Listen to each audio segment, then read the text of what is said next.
Thanks for watching. Don't forget to like, comment, share and subscribe to. बुज़ुर्गों और दोस्तों, हमारी ये बैठक मखसूस उन्वान की निस्बत से है। हमारे इस शहर कड़पा में चंद महीनों से एक नया फितना शुरू हुआ है और उस फितने का ख़ुलासा ये है कि आम तौर से अल्लाह के नबी अलैहिस्सलाम की हदीस है कि मेरे बाद 30 ऐसे लोग पैदा होंगे जो नबी होने का दावा करेंगे और वो झूठे हैं, मक्कार हैं। हज़रत इमाम अबू हनीफ़ा रहमतुल्लाह अलैह ने फरमाया, किसी ने नबी होने का दावा किया और दूसरे आदमी ने उससे दलील मांगी, तुम नबी होने की क्या दलील है, तो दलील मांगने वाला भी काफिर हो जाएगा। क्योंकि अगर वो दलील बता दिया तो क्या तुम उसे नबी मान लोगे? अल्लाह के नबी अलैहिस्सलाम जब बोल दिए कि मेरे बाद कोई नबी नहीं है, तब अगर कोई नबी होने का दावा करे और नबी होने पर दलील पेश करे, हत्ता कि हज़रत जिब्राईल अलैहिस्सलाम को साथ लेके आ जाए कि हज़रत जिब्राईल मेरे साथ हैं और ये गवाही दे रहे हैं कि मैं नबी हूँ, तो भी उसे जूते मारे जाएंगे, उसकी नबी होने की तस्दीक नहीं की जाएगी। तो अब इसी तरह अंबिया के सिलसिले में नबी होने का दावा करने की एक लंबी तफसील है। हज़रत नबी पाक सल्लल्लाहु अलैहि वसल्लम ने तो फरमाया 30 लोग पैदा होंगे, लेकिन 30 से ज़्यादा लोग नबी होने का दावा कर चुके। लेकिन हमारे समाज में बिलखुसूस शिया का जो तबक़ा है, उस तबक़े में मेहदी अलैहि रिज़वान की बड़ी हैसियत है, हर कोई उनके पास मेहदी बन सकता है। तो शिया तबक़े के मुतालिक किताबों में लिखा है कि अब तक तकरीबन उनके मज़हब में 40 मेहदी आए और वो इंतकाल भी हो गए। और जो भी शिया मज़हब में मेहदी होने का दावा करते हुए आया, लोग उसे मेहदी मानते रहे। मखसूस तबक़ा, इसके पीछे एक 100 लोग, 200 लोग, 1000 लोग, 4000 लोग, ऐसा मुख्तलिफ़ किस्म के लोग मेहदी मानते गए और मेहदी बनते गए। अब क़ियामत की अलामतों में से अल्लाह के नबी अलैहिस्सलाम ने जो फरमाया, उसमें से 2 शख्सियतें ऐसी हैं जो क़ियामत की अलामतों में शुमार होती हैं। एक हज़रत मेहदी अलैहि रिज़वान, दूसरे हज़रत ईसा अलैहिस्सलाम। ये 2 शख्सियतें क़ियामत की अलामतों में से बहुत अहम अलामात हैं। तो अब 2 शख्सियतें, एक हज़रत मेहदी, एक हज़रत ईसा अलैहिस्सलाम। कई लोग ऐसे आए हैं जो मेहदी होने का दावा किए और कई लोग ऐसे आए हैं जो हज़रत ईसा होने का भी दावा किए। बिहार का रहने वाला एक शख्स है, उसका नाम है शकील, उसके बाप का नाम है हनीफ, तो पूरा नाम होगा शकील बिन हनीफ। ये शख्स भी दावा कर रहा है कि वो मेहदी भी है और ईसा भी है। वो दावा कर रहा है कि वो मेहदी भी है और ईसा भी है। मैं अपनी बात आगे बढ़ाने से पहले इधर जो हजरात बैठे हैं वो इस तरफ आ जाएं, इधर जो बच्चे बैठे हैं वो उस तरफ चले जाएं। आपको समझाने के लिए ये दिखा के समझाना पड़ता है। दूसरी और भी चीज़ें आपको दिखाएंगे, तो इधर बैठेंगे तो आपको अच्छी तरह समझ में आएगा। बच्चे एक साइड हो जाएं और बड़े एक साइड हो जाएं, और जो अपने को बच्चा समझते हैं वो बच्चों की तरफ हो जाएं।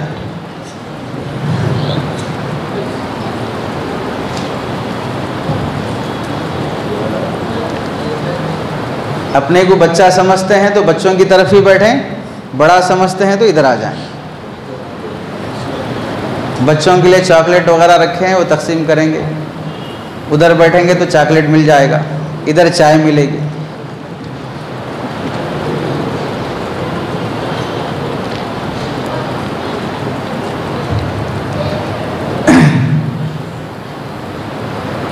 पूरी गुफ्तगू को समझाने के लिए पहले आप हजरात 4 बातें समझें।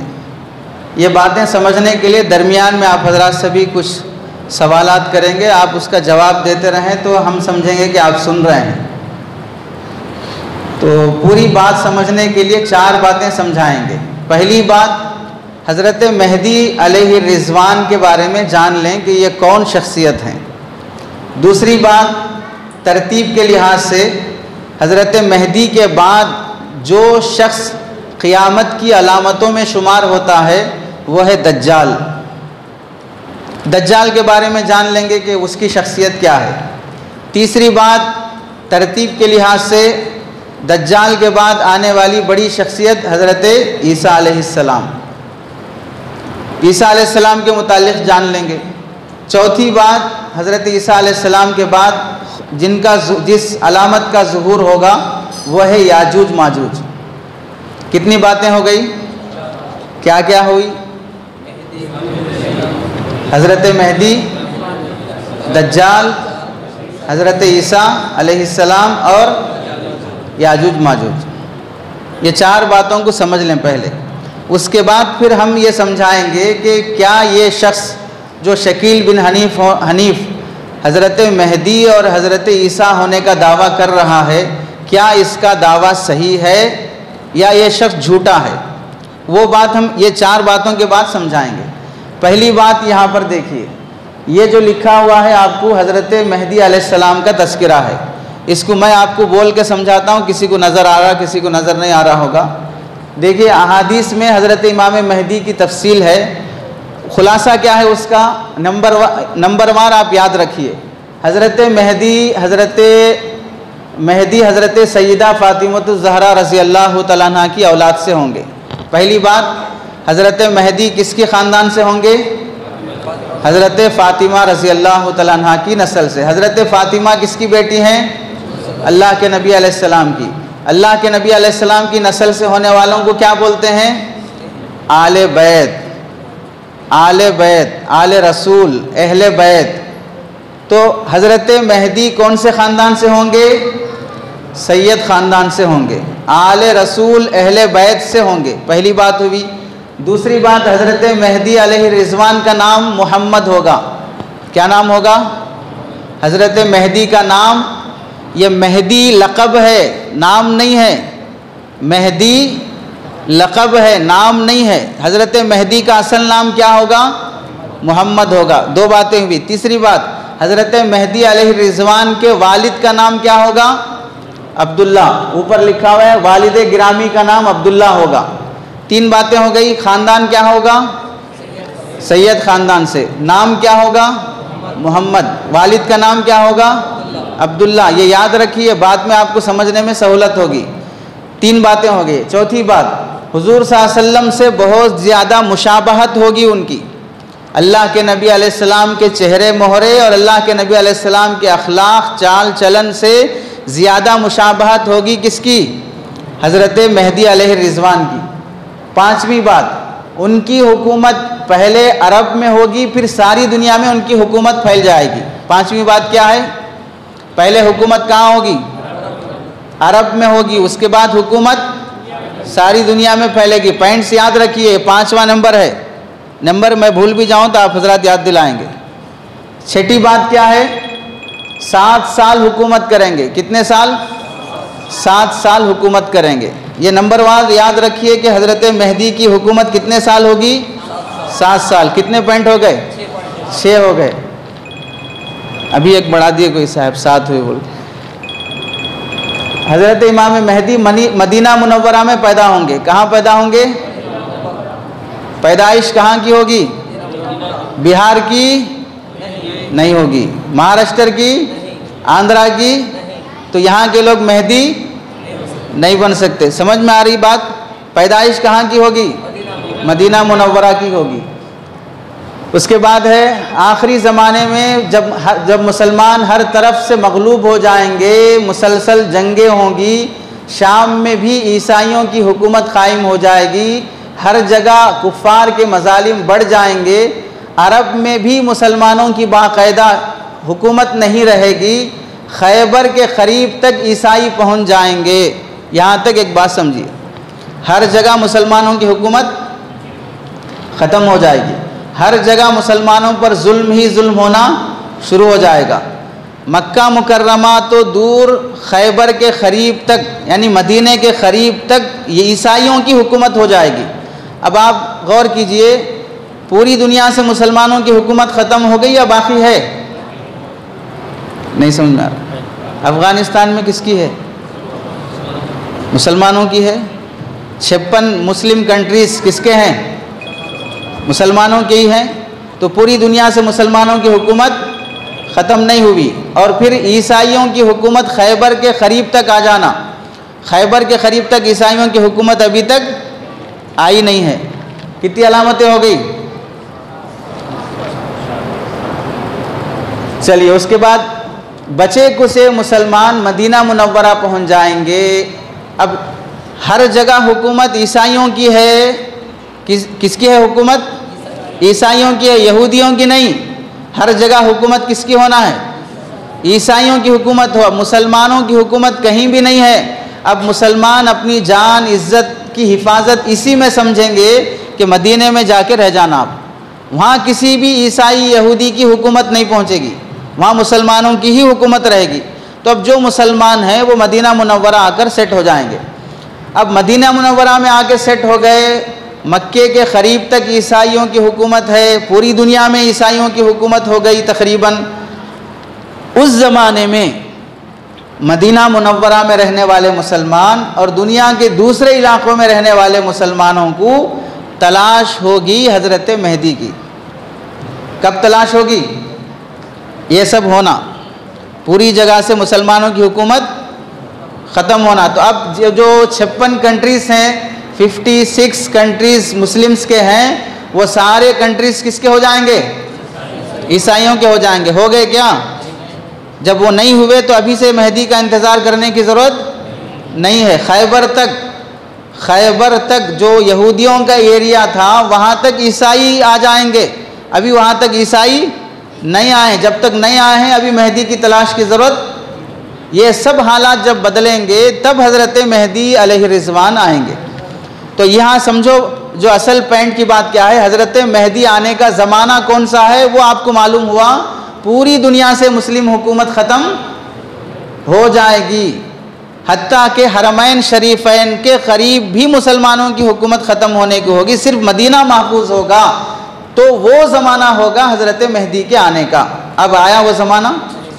उससे पहले कहीं को भाई बाथरूम को जाना है तो लुंगी कब उठाते, नाड़ा कब खोलते? वाशरूम में गए बाद, गली लम्बान खोल लेके गए तो कैसा? आने के बाद खोलो।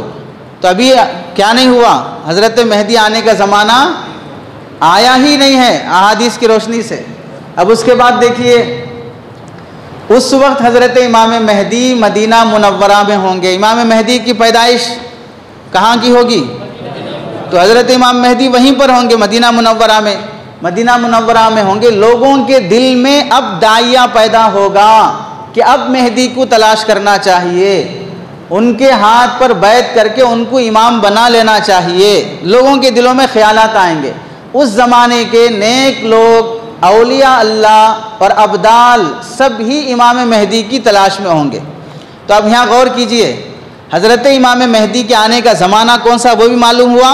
इमाम मेहदी की तलाश में रहने वाले कौन लोग हैं वो भी मालूम हुआ। कौन लोग होंगे इमाम मेहदी की तलाश में? औलिया अल्लाह, उस वक्त के उलमा, उस वक्त के अब्दाल, नेक लोग इमाम मेहदी की तलाश में होंगे। अब ये जितने लोग इमाम मेहदी को मानते फिर रहे हैं सब कौन हैं? सब उलमा हैं। जितने उलमा हैं सब, ये शकील बिन हनीफ जो बिहार का रहने वाला है सब उसके मुखालिफ हैं। तो इमाम मेहदी की तलाश करने वाला तबका कौन सा है वो भी जान लेना चाहिए। कौन तलाश करेंगे इमाम मेहदी को? औलिया अल्लाह और उस वक्त के उलमा तलाश करेंगे। उस वक्त के जाहिल तबका, अनपढ़ तबका इमाम मेहदी की तलाश में नहीं रहेगा। ये कितनी बातें हो गई पॉइंट्स के हिसाब से? 8वीं बात हुई। चलिए, अब जब तलाश में होंगे तो सीधी बात है कि भाई इमाम मेहदी की तलाश में अल्लाह वाले भी हैं, उलमा भी हैं, सब लोग तलाश में हैं। तो फिर झूठे लोग भी मेहदी होने का दावा करेंगे। अब आप समझ लीजिए, वो टाइम पे जो बिल्कुल समझिए कि पीक पर होगा मौसम इमाम मेहदी को तलाश करने का, और ऐसे हालात बन जाएंगे जो हालात हदीसों में आए हैं, वैसे मौके पर भी झूठे दावा करने वाले मेहदी होंगे। अब तो वह हालात नहीं ही आए हैं तो बदरजा औला झूठे मेहदी का दावा करने वाले ज़्यादा होंगे। वो टाइम पे जब दावा करेंगे तो जाहिर सी बात है तब धोखा खा सकते। अभी हालात ही नहीं बने हैं इमाम मेहदी के आने के, तभी से कोई दावा कर रहा है, तभी से कोई मान रहा है, ये तो बेवकूफ़ी है। इमाम मेहदी आने का टाइम ही नहीं हुआ है, तभी से तुम जाके इमाम मेहदी बोल के मानना शुरू कर दिए। तो जब इमाम मेहदी की तलाश में होंगे तो झूठे लोग भी पैदा होंगे। इमाम मेहदी उस डर से कि लोग उन्हें हाकिम और इमाम न बना लें, ये पॉइंट गौर कीजिए आप। हज़रत इमाम मेहदी को डर होगा कि कहीं मुझे लोग खलीफा ना बना लें, कहीं मेरे हाथ पे बैत करने के लिए लोग आमदा ना हो जाएं। इस डर से वो मदीना मुनव्वरा छोड़कर मक्का मुकर्रमा चले जाएंगे। पूरी बात गौर से समझो। बचे कुचे मुसलमान, ईसाइयों की हुकूमत होगी, खैबर तक ईसाई आ जाएंगे, मुसलमान जो बचे कुचे होंगे मक्का भी छोड़कर बाज़ मुसलमान मदीना आ जाएंगे, और मदीने के जो अल्लाह वाले होंगे, औलिया होंगे, नेक लोग होंगे, वो इमाम मेहदी की तलाश करेंगे। तो मदीने में बिल्कुल ईमान वाला तबका है। हज़रत इमाम मेहदी मदीना छोड़ के कहाँ जा रहे हैं, जबकि लोग मक्का छोड़ के किधर आए, मदीने को आए हैं कि हुकूमत ईसाइयों की आ जा रही बोल के। तब हज़रत इमाम मेहदी मदीने में रहने के बजाय कहाँ जा रहे हैं, मक्का मुकर्रमा जा रहे हैं। क्या नीयत से चले जा रहे हैं, कहीं लोग मुझे मेहदी ना बना लें। यहाँ क्या बात मालूम हुई, इमाम मेहदी खुद मेहदी होने का दावा नहीं करेंगे, बल्कि कहीं मुझे खलीफा और इमाम न बना लें, इस डर से वो मदीना छोड़ के कहाँ आएंगे, मक्का मुकर्रमा आएंगे। तवाफ़ करते हुए मकाम इब्राहिम के पास जब वो पहुँचेंगे, वहाँ तवाफ़ करने वाले लोग उनको देखकर पहचान लेंगे और कहेंगे यही खलीफा मेहदी है, इनके हाथ पे बैत करो। तो वहाँ मकाम इब्राहिम के पास बैत होगी। तो क्या पॉइंट मालूम हुआ, हज़रत मेहदी कभी मेहदी होने का दावा नहीं करेंगे। शकील बिन हनीफ क्या कर रहा है, खुद दावा कर रहा है कि मैं मेहदी हूँ, और हदीस बता रही है कि इमाम मेहदी दावा नहीं करेंगे, बल्कि अपने को कहीं इमाम ना बना लें, मेहदी ना समझ लें, ये समझकर क्या करेंगे, मदीने से मक्का मुकर्रमा चले जाएंगे। तो मेहदी होने की जो सिफ़ात हैं, जो अलामात हैं, उसमें गौर कीजिए। अल्लाह के नबी अलैहिस्सलाम और सहाबा तो ये फरमाते हैं कि वो खलीफा और मेहदी होने के डर से मदीना छोड़ के चले जाएंगे, और काबे के पास मकाम इब्राहिम के पास उनके हाथ पर बैत होगी। बिहार में, दिल्ली में, महाराष्ट्र में उनके हाथ पे बैत नहीं होगी। फिर आगे देखिए, बैतुल्लाह शरीफ का तवाफ़ कर रहे होंगे, हजर अस्वद और मकाम इब्राहिम के दरमियान होंगे कि पहचान लिए जाएंगे, लोग उनको पहचान लेंगे और उन लोग उनको घेर कर उनसे हाकिम और इमाम होने की बैत करेंगे। तो इमाम मेहदी के हाथ पर बैत कहाँ पर होगी, मक्का मुकर्रमा में मकाम इब्राहिम और हजर अस्वद के दरमियान में होंगे। वहाँ काबतुल्लाह के पास एक बात गौर कीजिए, आप यूँ समझ लीजिए, आंध्रा में कड़पा बड़ा डिस्ट्रिक्ट है एक, इसके जो बड़े सियासी लीडर हैं अमजद बादशाह हैं, ये भी अगर मक्का मुकर्रमा चले जाए तो कोई पहचानेगा क्या उनको? वहाँ जाकर अगर वो नारा लगाएं कि मैं कड़पा का सीएम हूँ, फला हूँ, कोई पहचानेगा क्या? अब इमाम मेहदी, पहले कोई नहीं जानता था कि इमाम मेहदी कौन है, एक मामूली इंसान है। मदीना मुनव्वरा से मक्का मुकर्रमा आ गए, तवाफ़ कर रहे हैं, लोग खुद उन्हें पहचानेंगे, खुद उनके हाथ पे बैत करेंगे। तो आप बताइए कि मेहदी होने की तरफ ये रहबरी अल्लाह खुद कर रहे हैं, पहले से कोई प्लानिंग नहीं हो रही है, पहले से कोई प्लानिंग नहीं हो रही है। तन्हा इमाम हज़रत मेहदी अपना काम करने के लिए काबतुल्लाह आए हैं, लोगों का माहौल ऐसा बनेगा, दिल में अल्लाह ऐसी बात डालेंगे कि इनको मेहदी माना जाए। फिर उसके बाद देखिए, हज़रत इमाम मेहदी के हाथ पे जब बैत होंगे तो बहुत बड़ी करामत अल्लाह जो उस वक्त जिक्र किए हैं, बैत कर लेंगे। उसी बैत के दौरान एक आवाज़ आसमान से आएगी जिसको तमाम लोग जो वहाँ मौजूद होंगे सुनेंगे। जब वहाँ इमाम मेहदी को पहचान कर बैत करने की बात होगी तो उसी वक्त क्या होगा, आसमान से आवाज़ आएगी और वो आवाज़ सारे लोग सुनेंगे, वो गैबी आवाज़, बोलने वाला कोई नहीं है लेकिन आवाज़ आ रही है। आवाज़ क्या होगी? आवाज़ ये होगी, ये अल्लाह ताला के खलीफा और हाकिम बनाए हुए इमाम मेहदी हैं। क्या आवाज़ होगी? ये अल्लाह के खलीफा और जिसे अल्लाह ने हाकिम बनाया है, अमीरुल मोमिनीन बनाया है, ये वही हैं। ये गैबी आवाज़ आएगी। उसके बाद क्या होगा? लोग बैत कर लेंगे। जब आपकी बैत की शोहरत होगी तो मदीना मुनव्वरा की फ़ौजें मक्का मुअज़्ज़मा में आकर जमा हो जाएंगी। ये मदीने से आए थे, मक्का मुकर्रमा। यहाँ जब इनकी बैत होगी तो मदीने में जो लोग मुसलमान हैं, मदीने में जो मिलिट्री है मुसलमानों की, वो भी कहाँ आ जाएगी? अब मक्का मुकर्रमा आ जाएगी। शाम, इराक़ और यमन, कहाँ कहाँ के मुल्क? शाम, इराक़, यमन, यहाँ के अल्लाह वाले और अब्दाल सब आपकी खिदमत में हाजिर होंगे और बैत करेंगे। इधर के यमन के लोग, इराक़ के लोग, ये आएंगे मक्का मुकर्रमा और बैत करेंगे। कौन लोग? बिहार के लोग नहीं, आंध्रा के लोग नहीं, महाराष्ट्र के लोग नहीं। कौन जाएंगे बैत करने के लिए? इराक़ के लोग जाएंगे, यमन के लोग जाएंगे। एक फ़ौज हज़रत इमाम मेहदी से लड़ने के लिए आएगी। जब वो मक्का मुकर्रमा और मदीने के दरमियान एक जंगल में पहुंचेगी और एक पहाड़ के नीचे ठहरेगी तो सिवाय 2 आदमियों के सब ज़मीन में धंस जाएंगे। इमाम मेहदी से लड़ने के लिए भी एक फ़ौज आएगी। वो फ़ौज मक्का और मदीने के दरमियान में होगी। ज़मीन में अल्लाह उसे क्या कर देंगे? धंसा देंगे। इमाम मेहदी मक्का मुकर्रमा से मदीना आएंगे, हुज़ूर सल्लल्लाहु अलैहि वसल्लम के रोज़े मुबारक की ज़ियारत करेंगे। फिर वो मदीने से मुल्क शाम रवाना हो जाएंगे। कहाँ पैदा हुए? कहाँ आप जा रहे हैं? मुल्क शाम। मुल्क शाम को क्या बोलते हैं अंग्रेज़ी में? सीरिया। कहाँ जाएंगे? सीरिया जाएंगे। अब उसके बाद मुल्क शाम जाएंगे। दमिश्क पहुंचकर ईसाइयों से एक खूंरेज़ जंग होगी, ईसाइयों से लड़ाई होगी और बहुत लोग मारे जाएंगे उसमें, जिसमें बहुत से मुसलमान शहीद होंगे। बिलाखिर मुसलमानों को फतह होगी। इमाम मेहदी मुल्क का इंतज़ाम संभाल कर कुस्तुनतीनिया फ़तह करने के लिए सफ़र करेंगे। अब इसका खुलासा समझ लीजिए। इमाम मेहदी कौन से ख़ानदान के होंगे? सैयद ख़ानदान के।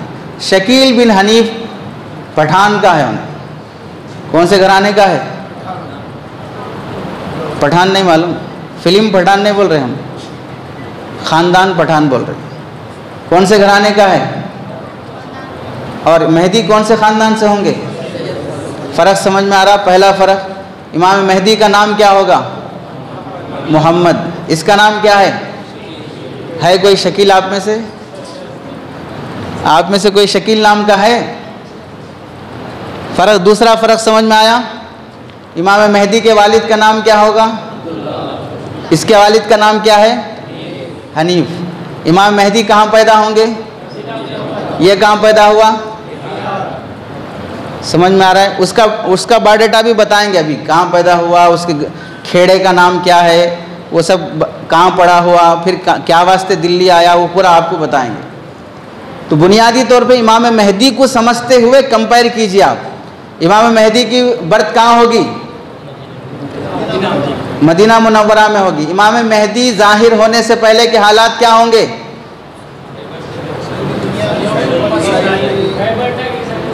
खैबर तक ईसाइयों की हुकूमत आ जाएगी, मुसलमानों की हुकूमत हर तरफ से ख़त्म हो जाएगी। हो गई ख़त्म।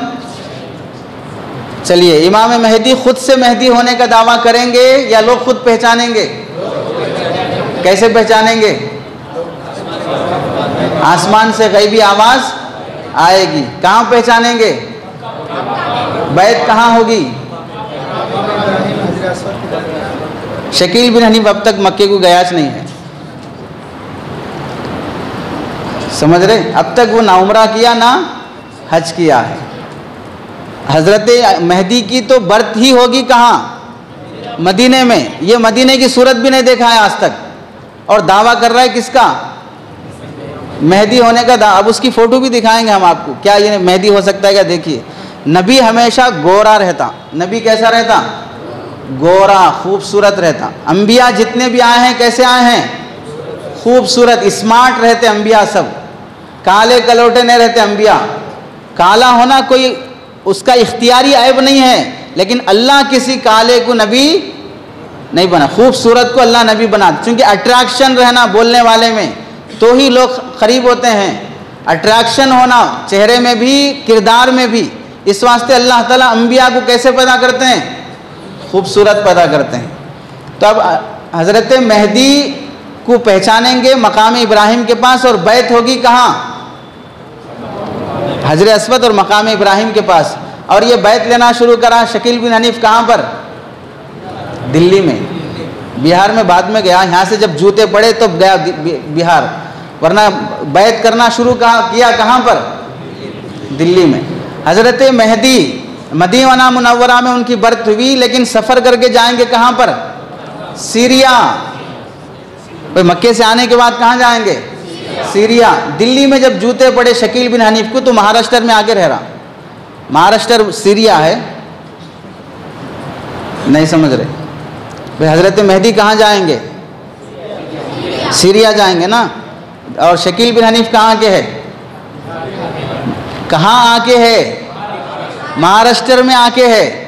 तो हज़रत मेहदी सीरिया जाएंगे और जाकर ईसाइयों से इतनी बड़ी जंग होगी कि कई हज़ारों मुसलमान शहीद हो जाएंगे। अल्लाह ताला आखिर में ईसा हज़रत मेहदी को कामयाबी अता करेंगे। शकील बिन हनीफ आज तक किसी ईसाइयों से जंग किया? कहीं सुने न्यूज़ में, अखबार में कहीं आया ईसाइयों से? और वो भी कौन से ईसाई? सीरिया के रहने वाले, इंडिया के रहने वाले नहीं। उनसे जंग होगी। आज तक हुई जंग कहीं इंडिया में, कहीं ईसाइयों से जंग हुई सुने आप हजरत? तो ये खाली हज़रत मेहदी का जो आप हजरात के सामने इंट्रोडक्शन आया है, इससे आपको अंदाज़ा हुआ कि शकील बिन हनीफ मेहदी नहीं हो सकता। आगे चलें। हज़रत मेहदी वहाँ से क्या होंगे? मुल्क शाम सीरिया में रहने के बाद ईसाइयों से जंग करके फिर कुस्तुनतुनिया जो मुल्क शाम ही का एक इलाका है वहाँ फ़तह करने के लिए जाएंगे। कुस्तुनतुनिया फ़तह करके इमाम मेहदी शाम के लिए रवाना हो जाएंगे, यानी वहाँ दूसरी जंग होगी फिर कुस्तुनतुनिया में। वहाँ से फिर मुल्क शाम वापस आएंगे। तो इसमें क्या हुआ? हज़रत मेहदी मदीना से मुल्क शाम आके पहली जंग ईसाइयों से होगी, फिर दूसरी जंग कुस्तुनतुनिया को फ़तह करने के लिए होगी। तो दो जंगें हो गई। शाम पहुँचने के चंद दिनों के बाद, कुछ अरसे के बाद दज्जाल निकल पड़ेगा। चार बातें शुरू में बताए थे आपको। पहली बात हज़रत मेहदी का इंट्रोडक्शन होगा, दूसरी बात दज्जाल के बारे में। तो अभी हज़रत मेहदी मुल्क शाम आकर वापस रुकते ही कौन आएगा? दज्जाल ज़ाहिर होगा। दज्जाल शाम और इराक़ के दरमियान से निकलेगा। कहाँ से? शाम और इराक़ के। दज्जाल एक आदमी है। अब तक आप अपने बाप दादा से किसी से भी जो सुने दज्जाल बोले तो एक इंसान बोल के सुने या एक कंट्री बोल के सुने? आप लोग इंसान बोल के सुने ना? नहीं समझे? दज्जाल बोले तो एक इंसान बोल के अब तक जहन में था या एक कंट्री बोल के जहन में था? इंसान बोल के जहन में था ना। ये इंसान शकील बिन हनीफ, इसके नज़दीक दज्जाल बोले तो कौन? दज्जाल बोले तो अमेरिका और फ्रांस। दज्जाल बोले तो कौन? अमेरिका और फ्रांस। और दज्जाल के बारे में क्या सुने थे आप लोग? एक आंख होगी, काफिर लिखा होगा, काना होगा, बोले ना। तो एक आंख बोले तो उन्हें क्या बोल रहा शकील बिन हनीफ? सैटेलाइट है ना, वो एक आंख। अरे समझ में आ रहा है? यानी हदीस का कितना मजाक है। यानी फ्रांस और अमेरिका वो दोनों ज़मीन पे हैं, उनकी आंखें कहाँ हैं? आसमानों पे हैं। कहीं हो सकता है क्या किसी इंसान, कोई इंसान नीचे है उसकी आंख यहाँ ऊपर है? ऐसा हो सकता है? आंखें पेशानी के बीच में होती हैं। और ये बोल रहा है कि भाई ये दोनों कंट्रीज वो दज्जाल हैं और इनकी आंखें कहाँ हैं? सैटेलाइट ऊपर हैं। अच्छा, सैटेलाइट से सिर्फ फ्रांस और अमेरिका ही फ़ायदा उठाते हैं या मदीना मक्के वाले भी फ़ायदा उठाते हैं? नहीं समझे? मदीना मक्के वाले भी सैटेलाइट से फ़ायदा उठाते हैं ना। हदीस में अल्लाह के नबी अलैहिस्सलाम क्या फरमाए? दज्जाल मक्का मदीना में नहीं आ सकता। सैटेलाइट मक्का मदीना में आई नहीं आई? नहीं समझ में आ रहा है भाई, दज्जाल वहां तक नहीं आ सकता ना मक्का मदीना में। अभी ने क्या बोल रहा है, सैटेलाइट को दज्जाल की आंख बोल रहा है, और दज्जाल कहां तक नहीं आ सकता, मक्का मदीना तक नहीं आ सकता। तो सैटेलाइट कैसे पहुंची मक्का मदीना तक अगर वो दज्जाल है तो? नहीं समझ में आ रहा है। चलिए, दज्जाल का ज़ुहूर होगा, शाम और इराक में से निकलेगा, घूमता घूमता दिमश्क के करीब पहुंचेगा। असर की नमाज के वक्त लोग नमाज की तैयारी में मसरूफ़ होंगे। अचानक हज़रत ईसा अलैहिस्सलाम दो फरिश्तों के कंधों पर हाथ रखे हुए आसमान से उतरते हुए नज़र आएंगे। हज़रत ईसा अलैहिस्सलाम कहाँ से? आसमान से दो फरिश्तों के कंधों पर हाथ रख के उतरते सो लोग देखेंगे। अब जब उतरते हुए देखेंगे तो जाहिर सी बात है, अब जैसे हम लोग सुन रहे हैं कि हज़रत ईसा आसमान से आएंगे, दो फरिश्तों के सहारे उतरेंगे, जैसे हम लोग सुन रहे हैं, दमिश्क वाले भी सुनते ना, वैसे ही जब उनको भी वो अलामत मालूम है तो वो लोग भी उतरता हुआ देखकर पुकारेंगे कि भाई हज़रत ईसा आ रहे हैं, हज़रत ईसा आ रहे हैं। जब पुकारेंगे तो असर की नमाज़ पढ़ाने के लिए हज़रत मेहदी मुसल्ले पे खड़े हो चुके रहते, लेकिन पीछे हट जाते, क्या बोलकर? हज़रत ईसा आ रहे बोल के।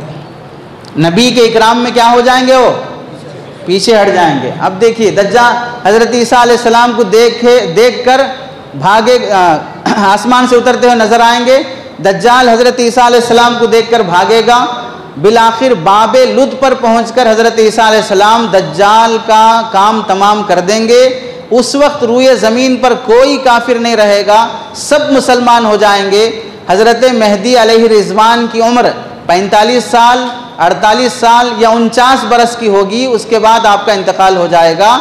हज़रत ईसा अलैहिस्सलाम उनकी जनाजे की नमाज़ पढ़ाएंगे, बैतुल मक़दिस में इंतकाल होगा और वहीं पर वो दफन होंगे।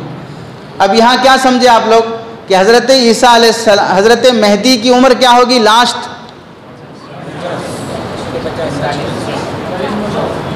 आखिर उम्र एक कम 50 साल, एक कम। शकील बिन हनीफ का डेट ऑफ बर्थ 1968 है, 1968। कितने साल हुए अब तक?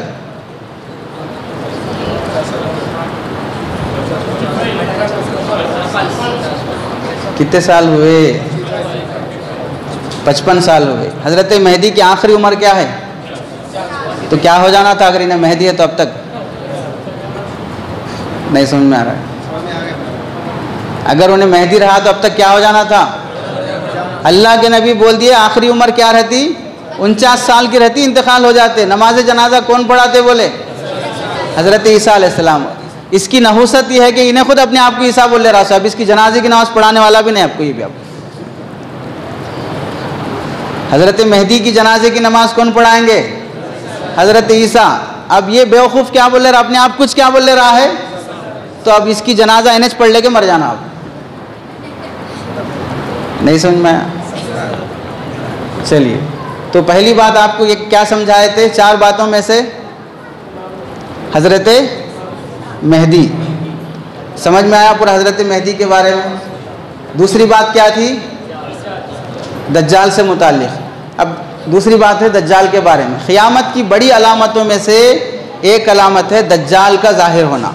अब दज्जाल के बारे में आप सुनते हुए गौर करें, अल्लाह के नबी अलैहिस्सलाम दज्जाल की जो अलामतें बयान कर रहे, वो अलामतें एक कंट्री की हो सकती हैं या वो अलामतें एक इंसान की हो सकती हैं। शकील बिन हनीफ क्या बोलता है? दज्जाल एक कंट्री है। एक कंट्री नहीं, 2 कंट्री मिला के दज्जाल। कौन कौन से? अमेरिका और फ्रांस। और अल्लाह के नबी अलैहिस्सलाम जो अलामतें बयान फरमा रहे हैं उसमें गौर कीजिए कि ये कंट्री की अलामतें हैं या इंसान की अलामतें हैं। अब यहाँ पर देखिए, हर नबी दज्जाल के फितने से अपनी उम्मत को डराया है। हर नबी अपनी उम्मत को दज्जाल के फितने से डराया है। तो मतलब क्या हुआ? हर नबी अपनी उम्मत को अमेरिका और फ्रांस से डराया है। ऐसा हो सकता है क्या? अंबिया के ज़माने में अमेरिका था, अंबिया के ज़माने में फ्रांस था, तो फिर हर नबी अपने ज़माने में कैसा अपनी उम्मत को डराए होंगे? फिर अमेरिका आए तो डरते रहो, फ्रांस आए तो डरते रहो। तो अमेरिका और फ्रांस से अगर डराया है तो मतलब ये हुआ कि ये अमेरिका का चेला है, अमेरिका का पालतू कुत्ता है, इस वास्ते अमेरिका से डरो बोल रहा सो। वरना अंबिया अमेरिका और फ्रांस से डराए नहीं हैं। अंबिया किससे डराए हैं? दज्जाल से अपनी कौम को डराए हैं। हुजूर अकरम सल्लल्लाहु अलैहि वसल्लम ने उसकी निशानियाँ बयान फरमाई और दज्जाल के बारे में बहुत सी अहादीस और उम्मत का इजमा है। दज्जाल का मज़हब क्या होगा? दज्जाल यहूदी मज़हब का होगा। दज्जाल कौन से मज़हब का होगा? दज्जाल कौन से मज़हब का होगा? तो सबसे ज़्यादा इंतज़ार दज्जाल के बारे में किसको है? यहूदियों को है सबसे ज़्यादा इंतज़ार। खुदाई का दावा करेगा, उसकी दोनों आँखों के दरमियान काफिर लिखा हुआ होगा। कहाँ पर? दोनों आँखों के दरमियान में काफिर लिखा हुआ होगा। दाईं आंख से काना होगा, दाईं आंख की जगह पर अंगूर की तरह उभरा हुआ दाना होगा। ज़मीन पर उसका क़ियाम 40 दिन होगा। दज्जाल ज़मीन पर कितने दिन रहता? अमेरिका कितने दिन से है? फ्रांस कितने दिन से है? अब आपको ताज्जुब होगा, अल्लाह के नबी अलैहिस्सलाम बोल रहे भाई 40 दिन से ज़्यादा दज्जाल ज़मीन पे नहीं रह सकता। ये बेवकूफ़ अमेरिका और फ्रांस को बोल रहा कि वो दज्जाल है बोल के। इतने सालों से अमेरिका है, अभी भी है और कब तक रहता नहीं मालूम, लेकिन उसको फॉलोवर्स को भी इतनी अक्ल नहीं है कि भाई दज्जाल अमेरिका और फ्रांस कैसे हो सकता है और 40 दिन से ज़्यादा कैसे है? फिर कैसे हम इस बात को मान लेंगे? यानी इतना कॉमन सेंस भी नहीं है, इतनी अक्ल भी नहीं है कि जो अलामतें अल्लाह के नबी फरमा रहे हैं उन अलामतों को सामने रख के देखे तो दज्जाल एक इंसान होगा, दज्जाल अमेरिका और फ्रांस। अब उसके बाद देखिए अल्लाह ताला उसके हाथ से मुख्तलिफ खर्क़ आदत यानी अजीब अजीब काम जो इंसान नहीं कर सकते उससे जाहिर करेंगे। क्या क्या करेगा? देखो, दज्जाल लोगों को क़त्ल करेगा फिर ज़िंदा करेगा। दज्जाल लोगों को क़त्ल करेगा फिर अमेरिका फ्रांस कर रहे क्या सर? प्रैक्टिस कर रहे क्या मारने ज़िंदा करने की? कोई न्यूज़ आई आप लोगों को? इस आसमान वो आसमान को हुक्म करेगा, आसमान बारिश बरसाएगा। आसमान को बोलेगा बारिश बरसाओ बोल के, तो आसमान बारिश बरसाएगा। और ज़मीन को हुक्म करेगा, ज़मीन गल्ला उगाएगी। और एक वैराने से गुजरेगा और उससे कहेगा अपने ख़जाने निकाल दे, वो अपने ख़जाने बाहर निकाल देगी। ज़मीन को बोलेगा ख़जाने निकाल, बोले तो ज़मीन से ख़जाने निकल जाते। ख़जाने निकालने का मतलब क्या है? बहुत से आमिलों को आप देखे होंगे ख़जाने निकालते बोल के, वहाँ पर बलि देते, खून डालते, फला जादू का अमल करते ख़जाने निकालने वास्ते। दज्जाल को ये सब अमलियात करने की ज़रूरत नहीं रहती, खाली निकालो बोले तो ख़जाने निकल जाते। किसको ख़जाना होना है कि दज्जाल से बोल दो, निकाल के दे देता। फिर उसके बाद ख़जाने शहद की मक्खियों की तरह उसके पीछे पीछे चलेंगे। ख़जाने उसके पीछे शहद की मक्खियों की तरह चलेंगे। आगे अलामत है, आगे दज्जाल के बारे में है, एक शख्स को क़त्ल करेगा फिर ज़िंदा करेगा। उसको दोबारा क़त्ल करना चाहेगा तो नहीं कर सकेगा। 21 बार चांस रहता क़त्ल करने मारने की। जो वो मैजिक करते ना, मैजिक शो, वो मैजिक शो करने का इख्तियार दज्जाल को एक ही बार होगा। एक बार क़त्ल करेगा फिर ज़िंदा करेगा, फिर दोबारा क़त्ल करना चाहे तो क़त्ल नहीं कर सकता। दज्जाल पूरी ज़मीन का चक्कर लगाएगा। अब आप गौर कीजिए, दज्जाल पूरी ज़मीन का चक्कर लगाएगा। अमेरिका और फ्रांस पूरी ज़मीन का चक्कर लगा रहे क्या? यानी अमेरिका जहाँ पर है वहाँ पर है। अमेरिका उठकर कड़पे को आ गया, फिर यहाँ से करनूल को जा रहा अमेरिका। ऐसा है क्या कभी? दज्जाल पूरी ज़मीन का चक्कर लगाएगा। कोई शहर ऐसा नहीं होगा जहाँ दज्जाल नहीं जाएगा सिवाय मक्का मुकर्रमा और मदीना मुनव्वरा के। फिर उसके बाद इन दो शहरों में फरिश्तों के पहरे की वजह से वो दाखिल नहीं हो सकेगा। दज्जाल का फितना तारीख़ इंसानियत का सबसे बड़ा फितना है। सबसे बड़ा फितना दज्जाल का फितना है। आज तक कोई अमेरिका और फ्रांस को बड़ा फितना समझे क्या? एक कंट्री समझे उसको, कोई बड़ा फितना नहीं समझे। और अहादीस में यह है कि दज्जाल का फितना सबसे बड़ा फितना है। हज़रत इमाम मेहदी जब कुस्तुनतुनिया फ़तह करके शाम तशरीफ़ लाएंगे, दमिश्क में रहेंगे, शाम और इराक़ के दरमियान दज्जाल निकलेगा। पहले ये यहूदी है दज्जाल, लेकिन वो दावा करेगा किसका? नबी होने का। दज्जाल किसका दावा करेगा? अब आप समझिए दज्जाल कैसा रहता, उसका चेहरा फेस कैसे रहता? एक आंख नहीं रहती उसे, दज्जाल को एक आंख नहीं रहती। दो आंख के जो हल्के हैं ना, ये जो गड़े हैं वो तो रहते, लेकिन एक में आंख रहती, एक में आंख नहीं रहती। अब ये दो आंखों के बीच में जो ये हिस्सा है, यहाँ पर क्या लिखा होगा? काफिर लिखा होगा। अब ऐसा शख्स, आंख भी नहीं है उसे ढंग की, वो क्या दावा कर रहा है? जब वैसी सड़ी सूरत वाला नबी होने का दावा करेगा, तो शकील बिन हनीफ मेहदी होने का दावा करा तो क्या है? नहीं समझ रहे? यानी सड़ी सूरत वालों को भी इतनी जुर्रत हो जाती है कि वो क्या दावा करें? नबी होने का दावा करें। तो इन्हें मेहदी होने का दावा करा, तो वह सोच के कराऊंगा, इतनी सड़ी सूरत वाला जब जाके नबी होने का दावा कर रहा, मैं थोड़ा कर लेता हूँ। फिर बोले से पहले नबी होने का दावा करेगा, फिर उसके बाद क्या होगा? दज्जाल नबूवत का दावा करेगा, यहाँ से अस्फहान पहुँचेगा, यानी इराक़ से बहुत से लोगों को गुमराह करके उसके साथ हो जाएंगे बहुत से लोग। फिर मक्का मुकर्रमा आना चाहेगा, मक्के के करीब आकर ठहरेगा। मक्के के करीब जो फरिश्ते हैं हिफाजत के वास्ते, वो मक्के में दाखिल नहीं होने देंगे। फिर मदीना आना चाहेगा, यहाँ भी फरिश्ते हिफाजत करते होंगे, तो मदीने में भी दाखिल नहीं हो सकेगा। तो अब यहाँ गौर करो, दज्जाल ना मक्के में आ सकता ना मदीने में आ सकता। अब शकील बिन हनीफ बोल रहा है कि दज्जाल अमेरिका और फ्रांस है, और अमेरिका और फ्रांस दज्जाल है, उसकी आंखें क्या हैं? सैटेलाइट हैं। सैटेलाइट उसकी आंखें हैं, तो मक्का मदीना में सैटेलाइट से फ़ायदा नहीं उठाना, वहाँ पर नहीं रहना। फिर तो जाहिर सी बात है, जब सैटेलाइट वहाँ तक मक्का और मदीना को कवर कर रहा है, तो वह दज्जाल की आंख नहीं हो सकती। तो अब देखिए, मक्का मदीना में नहीं आएगा। उस वक्त मदीने में जलजला आएगा, 3 मरतबा जलजला आएगा मदीने में। मदीने में कितनी बार जलजला आएगा? 3 बार। कितनी बार सुने अब तक मदीने में जलजला आया? आप लोग सुने?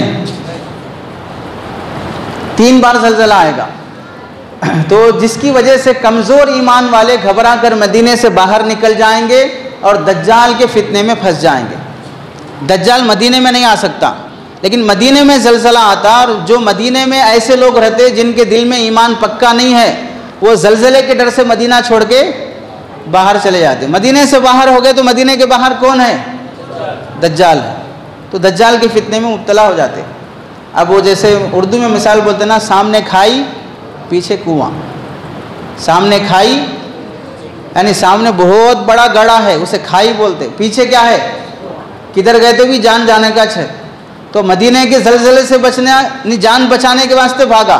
उधर गया तो उधर भी ईमान लेने वाला दज्जाल मौजूद है। बहरहाल फितने में मुब्तला हो जाएंगे। उसके बाद मदीना मुनव्वरा में एक अल्लाह वाले दज्जाल से मुनाजरा करेंगे। दज्जाल उन्हें कत्ल करेगा, फिर जिंदा करेगा। वो कहेंगे, अब तो तेरे दज्जाल होने का मुझे पूरा यकीन। मदीने का एक आदमी दज्जाल से क्या करेगा? मुनाजरा करेगा। और अब देखो, मदीने का एक आदमी दज्जाल से मुनाजरा करेगा, यानी बहस करता। अब ये बहस अमेरिका और फ्रांस से हुई कि अब तक कोई भी करा मदीने का कोई शख्स, तो दज्जाल है बोल के। ये अलामतें गौर कीजिए आप, ये एक इंसान की अलामतें हैं, ये किसकी नहीं हैं? एक कंट्री की अलामतें। तो दज्जाल भी एक इंसान होगा। आगे हज़रत ईसा अलैहिस्सलाम आसमान से जब उतरेंगे, हज़रत इमाम मेहदी तमाम इंतज़ामात हज़रत ईसा के हवाले करना चाहेंगे। हज़रत इमाम मेहदी चूँकि अमीरुल मोमिनीन, हाकिम, गवर्नर रहते, तो ये बोलते मैं पूरी गवर्नरी, पूरी हुक्मरानी छोड़ के आपके हवाले कर देता हूँ, आप संभाल लीजिए। तो हज़रत ईसा अलैहिस्सलाम फरमाएंगे कि आप ही मेरा, हज़रत ईसा अलैहिस्सलाम जी वो फरमाएंगे कि मुंतज़िम आप ही हैं, मेरा काम दज्जाल को क़त्ल करना है। अमीर, हुक्मरान, लीडर आप ही रहेंगे। मुझे अल्लाह ने भेजा है क्या वास्ते? दज्जाल को क़त्ल करने वास्ते। तो मैं दज्जाल को क़त्ल करूँगा, मेरा वो तज काम है मेरा। तो अब यहाँ बताइए, शकील बिन हनीफ क्या दावा कर रहा है? ईसा अलैहिस्सलाम होने का। तो ईसा अलैहिस्सलाम होने का दावा कर रहा है। ईसा अलैहिस्सलाम का काम क्या है? दज्जाल को क़त्ल करना। इसकी नज़र में दज्जाल कौन है? तो इन्हें क्या करना फिर जाके? अमेरिका को ख़त्म करना ना है फिर वो पावर जाके ख़त्म करने की। अमेरिका का वीज़ा मिला तो बस ऐसे अमेरिका को ख़त्म करने की बात की है। इसके हिसाब से अमेरिका दज्जाल है, इसके हिसाब से फ्रांस दज्जाल है, और इन्हें अपने आप को क्या बोल रहा? ईसा भी बोल रहा। तो अपना काम करके दिखाना ना, फिर अमेरिका और फ्रांस को ख़त्म करके दिखाओ फिर। अब ये मैं आपकी स्वास्थ्य बोल रहा हूँ कि ये जो दज्जाल क्या बोलते हैं, यह शकील बिन हनीफ के जो लोग हैं वो आम तौर से क्या करते हैं, लोगों को सवाल करते, इसका जवाब दो, इसका जवाब दो, इसका जवाब दो बोलते। हम लोग क्या हो जाते, कन्फ्यूज़ हो जाते कि भाई क्या जवाब देना, ऐसा सवाल कर दिया, वैसा सवाल कर दिया। ये बेवकूफ़ी है, नादानी है, गलती पर उन्हें है। जो गलती पर रहता सवालात उससे करते। नहीं समझ में आया? आपको पुलिस क्राइम की जगह पे पकड़ी तो आप पुलिस को सवाल करती या पुलिस आपको सवाल करती? तो उन्हें क्राइम की जगह पे है, उन्हें शकील बिन हनीफ होना यानी मेहदी होने और ईसा होने का दावा कर रहा, ये क्राइम है ये शरीयत की नज़र में। तो सवालात कौन करना? हम सवालात करना उससे, वो जवाब देना। अब हमारी पब्लिक भी इतनी नादान है कि उन्हें सवालात करता हमको मालूम नहीं होता क्या जवाब देना, बल्कि उसे सवाल करने की अथॉरिटीज़ नहीं है। हम उससे सवाल करेंगे, वो जवाब दे।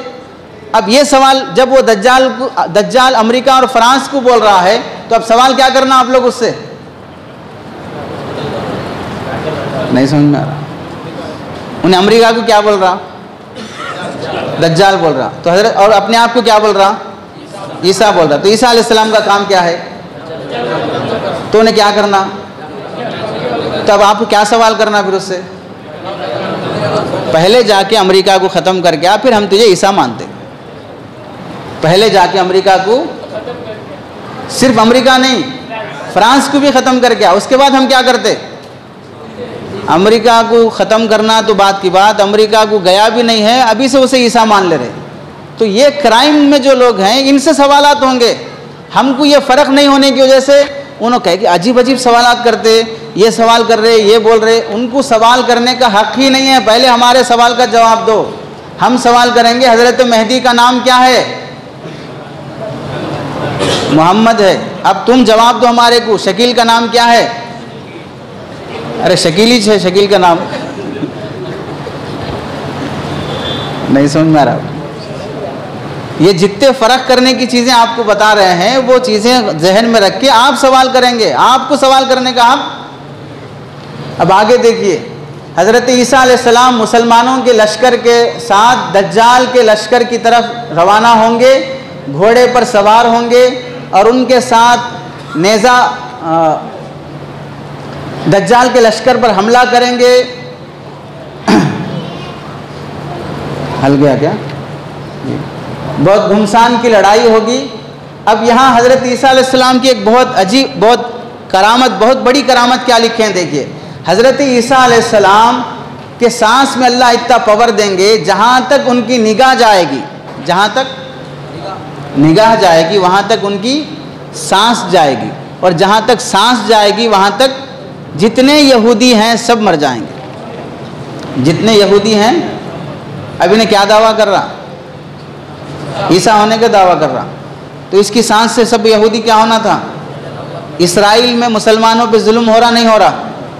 तो इसे क्या बोलना चाहिए? सांस यहाँ नहीं लेना, वहाँ जाके सांस लो, वहाँ जाके सांस छोड़ो जाके। तुम्हारे सांस से क्या होना?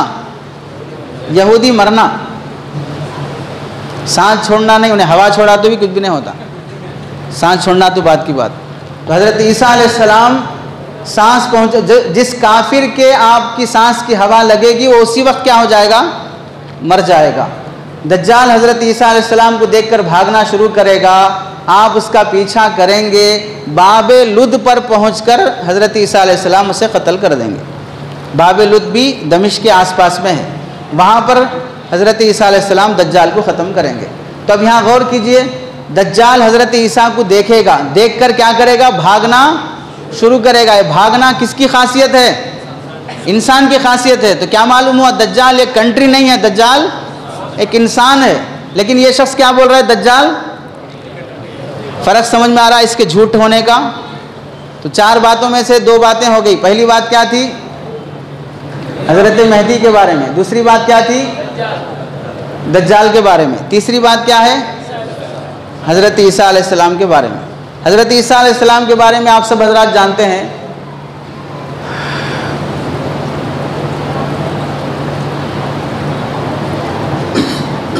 ये तीसरी बात हज़रत ईसा अलैहिस्सलाम के मुतालिक। हज़रत ईसा अलैहिस्सलाम के बारे में हम मुसलमानों का जो अक़ीदा होना चाहिए, हज़रत ईसा अलैहिस्सलाम 32 ईयर्स, कितने साल? 32 ईयर्स में आसमानों पर जिंदे उठा लिए गए। कब? अल्लाह के नबी अलैहिस्सलाम आने से 550 साल पहले। कितने साल? तब आसमानों पे उठा लिए गए। अब तक भी आसमानों पर ज़िंदा हैं। क़यामत के करीब अपने जिस्म के साथ दुनिया में वापस तशरीफ़ लाएंगे। ये अक़ीदा रखना मुसलमानों के लिए ज़रूरी है। इसके बग़ैर कोई मुसलमान नहीं हो सकता। अब यहाँ हज़रत ईसा अलैहिस्सलाम के बारे में समझो, फिर मेहदी का उससे कंपेयर करो कि मेहदी हज़रत शकील से उसका कंपेयर करो कि शकील क्या ईसा हो सकता है क्या। तो अब देखिए ईसा अलैहिस्सलाम के बारे में।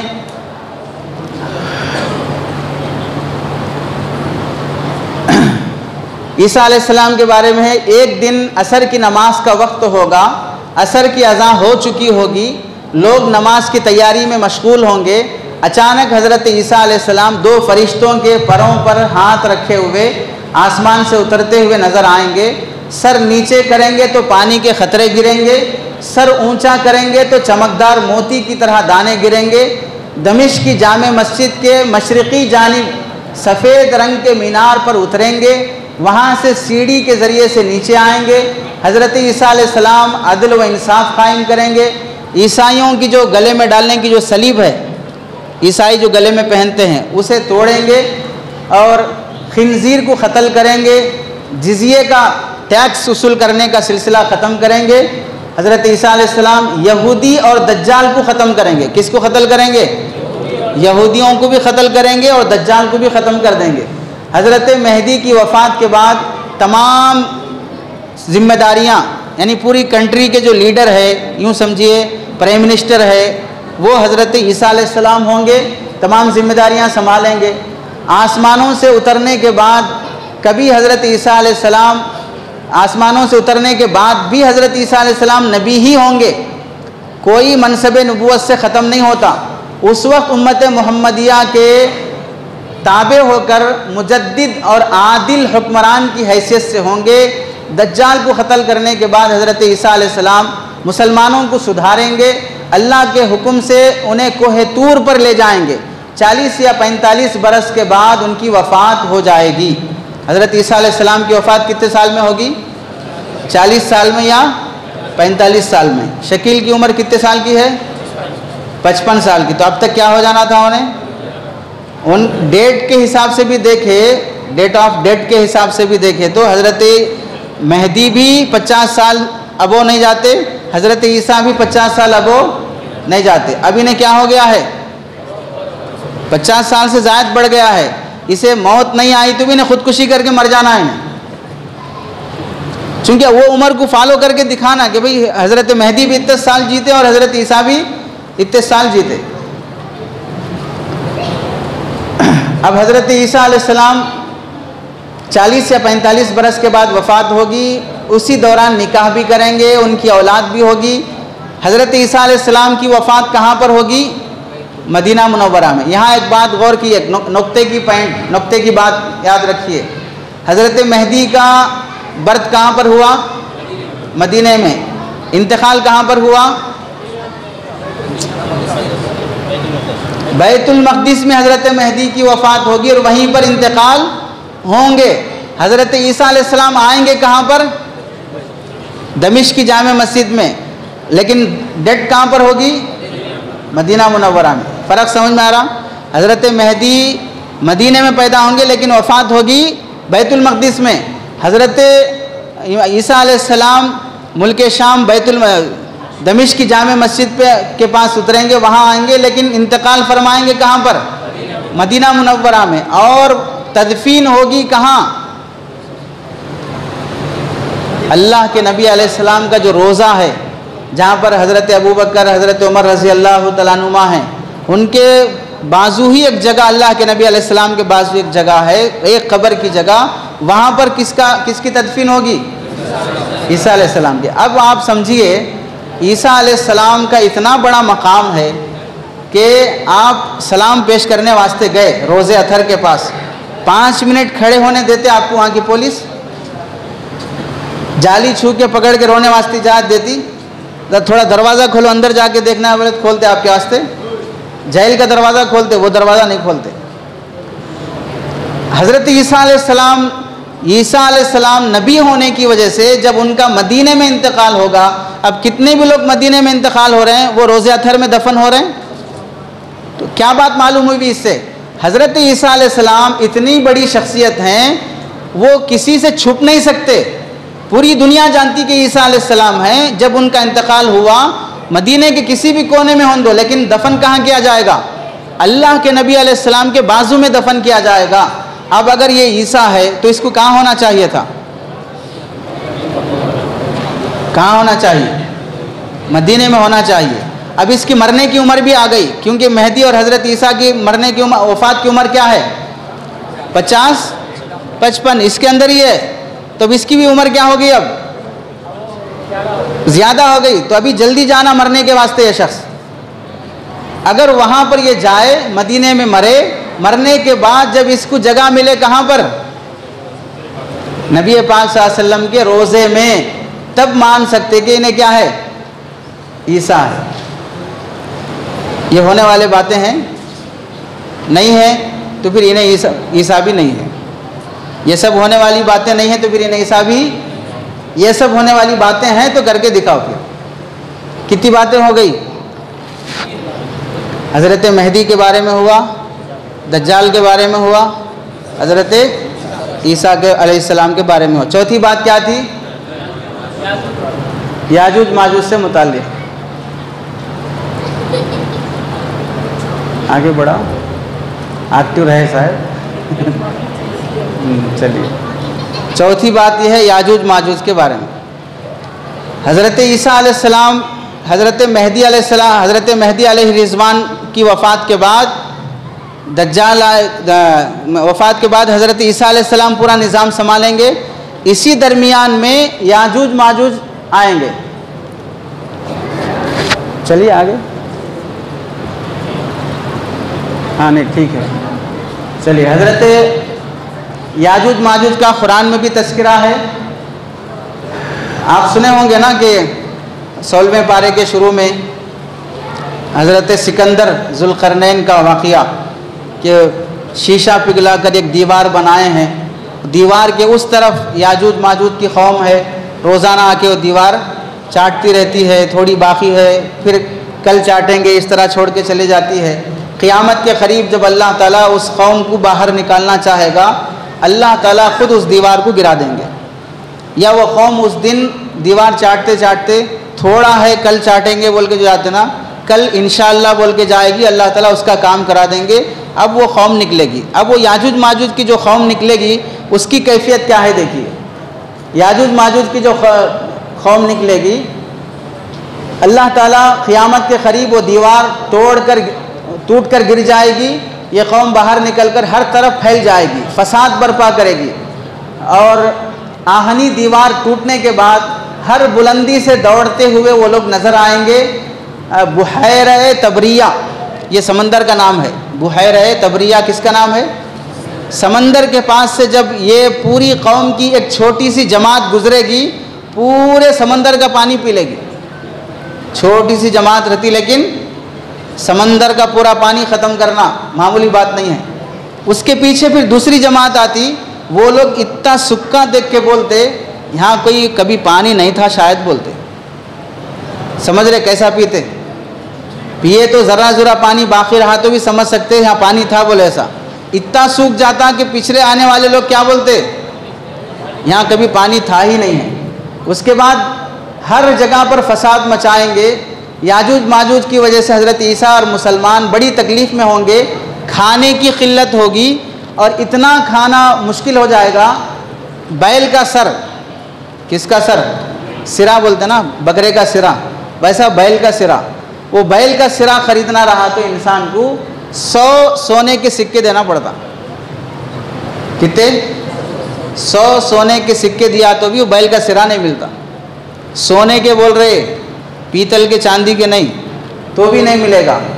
तो यही बेहतर समझेंगे कि हज़रत ईसा याजूज माजूज के लिए बद्दुआ करेंगे, अल्लाह उनकी गर्दनों में एक बीमारी पैदा कर देंगे, सारे याजूज माजूज मर जाएंगे, ज़मीन बदबू से, बिल्कुल पूरी ज़मीन बदबू से भर जाएगी। हज़रत ईसा की दुआ से अल्लाह ताला बड़ी गर्दनों वाले परिंदे भेजेंगे, उनको उठाकर अल्लाह जहाँ चाहेंगे फेंक देंगे। मूसलाधार बारिश होगी, हर जगह होगी, कोई मकान, कोई इलाका ऐसा नहीं होगा जहाँ पर बारिश नहीं पहुँचेगी। वो बारिश पूरी ज़मीन धोकर साफ शफाफ कर देगी और पूरी बदबू ख़त्म हो जाएगी। समझ रहे? ये सब होने तक भी हज़रत ईसा अलैहिस्सलाम ज़िंदा हैं। समझ रहे? अब यहाँ से समझो, इन्हें अपने आप को ईसा होने का दावा कर रहा ना, याजूज माजूज आ गए क्या? नहीं समझे? बुहैरे तबरिया का पानी सूख गया क्या? वो सब थोड़े से मर जाके दुनिया पूरी बदबू से फैल गई क्या? नहीं समझ में आ रहा। ये सब हुआ, कुछ हुआ, ये सब होने तक भी ये बदबू ख़त्म करने, ये सब ख़त्म करने के लिए कौन दुआ करेंगे?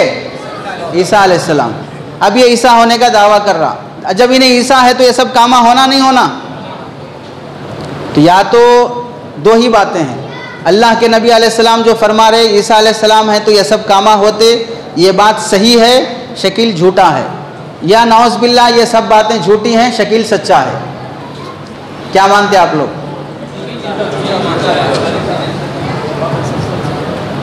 क्या मानते? जो पीछे बैठे हैं वो लोग, आ रही आवाज़ नहीं आ रही? आप हज़रात पीछे जो बैठे हुए हैं, आ रही है नहीं आ रही आवाज़? आ रही है। क्या मानते आप लोग? हदीस झूठी है या शकील झूठा है? शकील बोले तो कौन? तुम्हारे गली में रहने वाला नहीं? कौन शकील? कहाँ का? कहाँ रह रहा? उसके चेले यहाँ आते रहते हैं। कड़पा में उसके चेले आए थे, थोड़ा आप हजरात फातिहा दरूद पढ़े, चले गए, फिर आएंगे वो लोग, फिर फातिहा दरूद पढ़ने के लिए आप हजरात क्या रहना, तैयार रहना। चलिए, तो 4 बातें हो गई पूरी। अब इन 4 बातों से आपको क्या समझ में आया? हज़रत मेहदी, हज़रत ईसा अलैहिस्सलाम दो एक ही आदमी का नाम है या दो अलग अलग हैं? नहीं समझ में आया। हज़रत मेहदी कहाँ पैदा होंगे? हज़रत ईसा अलैहिस्सलाम कहाँ आएंगे? तो दो अलग अलग हुए ना। हज़रत मेहदी पैदा होंगे, हज़रत ईसा आसमान से आएंगे, तो दो अलग अलग हुए ना। ये शख्स क्या दावा कर रहा? मेहदी भी है, ईसा भी है, 2 in 1। नहीं समझ रहे भाई? या तो मर्द है या तो औरत है। इन्हें क्या दावा कर रहा? दो भी है बोल के दावा कर रहा। नहीं समझ रहे?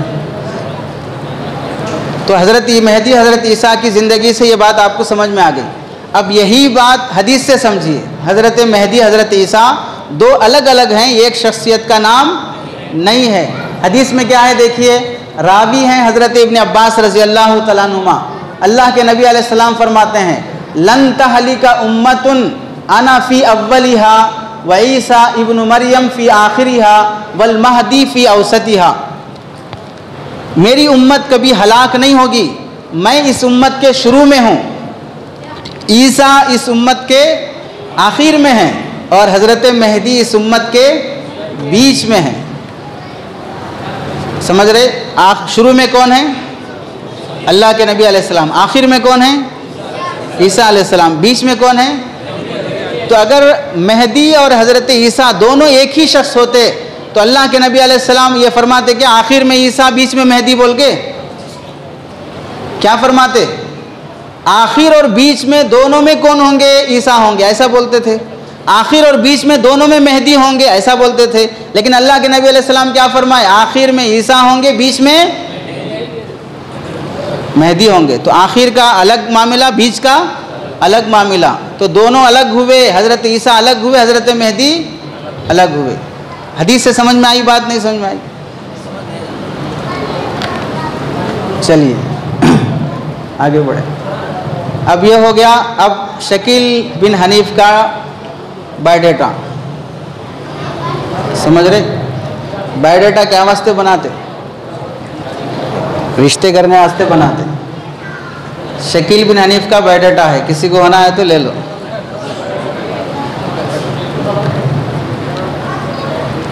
चलिए थोड़ा टिश्यू पेपर ला लो, थोड़ा सा टिश्यू पेपर। अब देखिए शकील बिन हनीफ की हिस्ट्री थोड़ा सुन लीजिए। अब आप हज़रत ईसा हज़रत मेहदी से कंपेयर करके देख लीजिए, क्या ये मेहदी और ईसा हो सकता है क्या? देखिए पहली बात, शकील दिख रहा आप लोगों को? शकील के बाद क्या लिखा है? खान। शकील के बाद क्या लिखा है? खान। तो एक खान से ही क्या समझ में आपको? इन्हें पठान घराने से है। हज़रत मेहदी का ख़ानदान कौन सा है? फ़र्क समझ में आया? नहीं समझ में आया? भाई एक फ़र्क समझाने बोलता हूँ आप लोगों को। बहुत से लोग जो है सैयद घराने के लोग पठानों से शादी करना नहीं चाहते। चाहते नहीं चाहते? सुने नहीं सुने आप लोग ऐसे केसेस? पठान घराने वाले को अपना दामाद या अपनी बहू बनाना नहीं चाहते, तो पठान घराने वाले को मेहदी कैसा बनाना चाहते?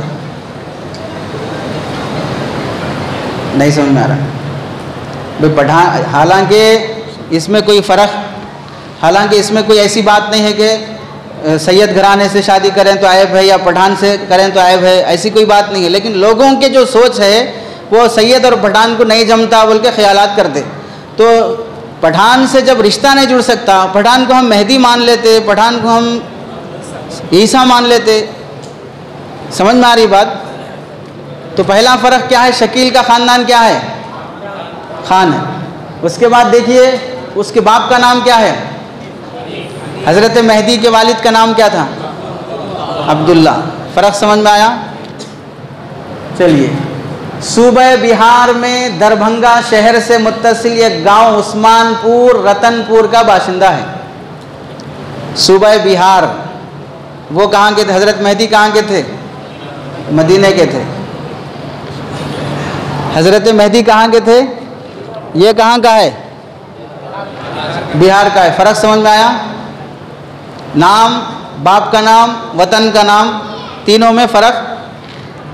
तीसरी बात, सरकारी रिकॉर्ड से इसकी पैदाइश 169, मैं तो और ज़्यादा बोल दिया था, 186 बोला था शायद, 168 ही बोला था, 168 हैं? 168 कितने साल होते अब तक?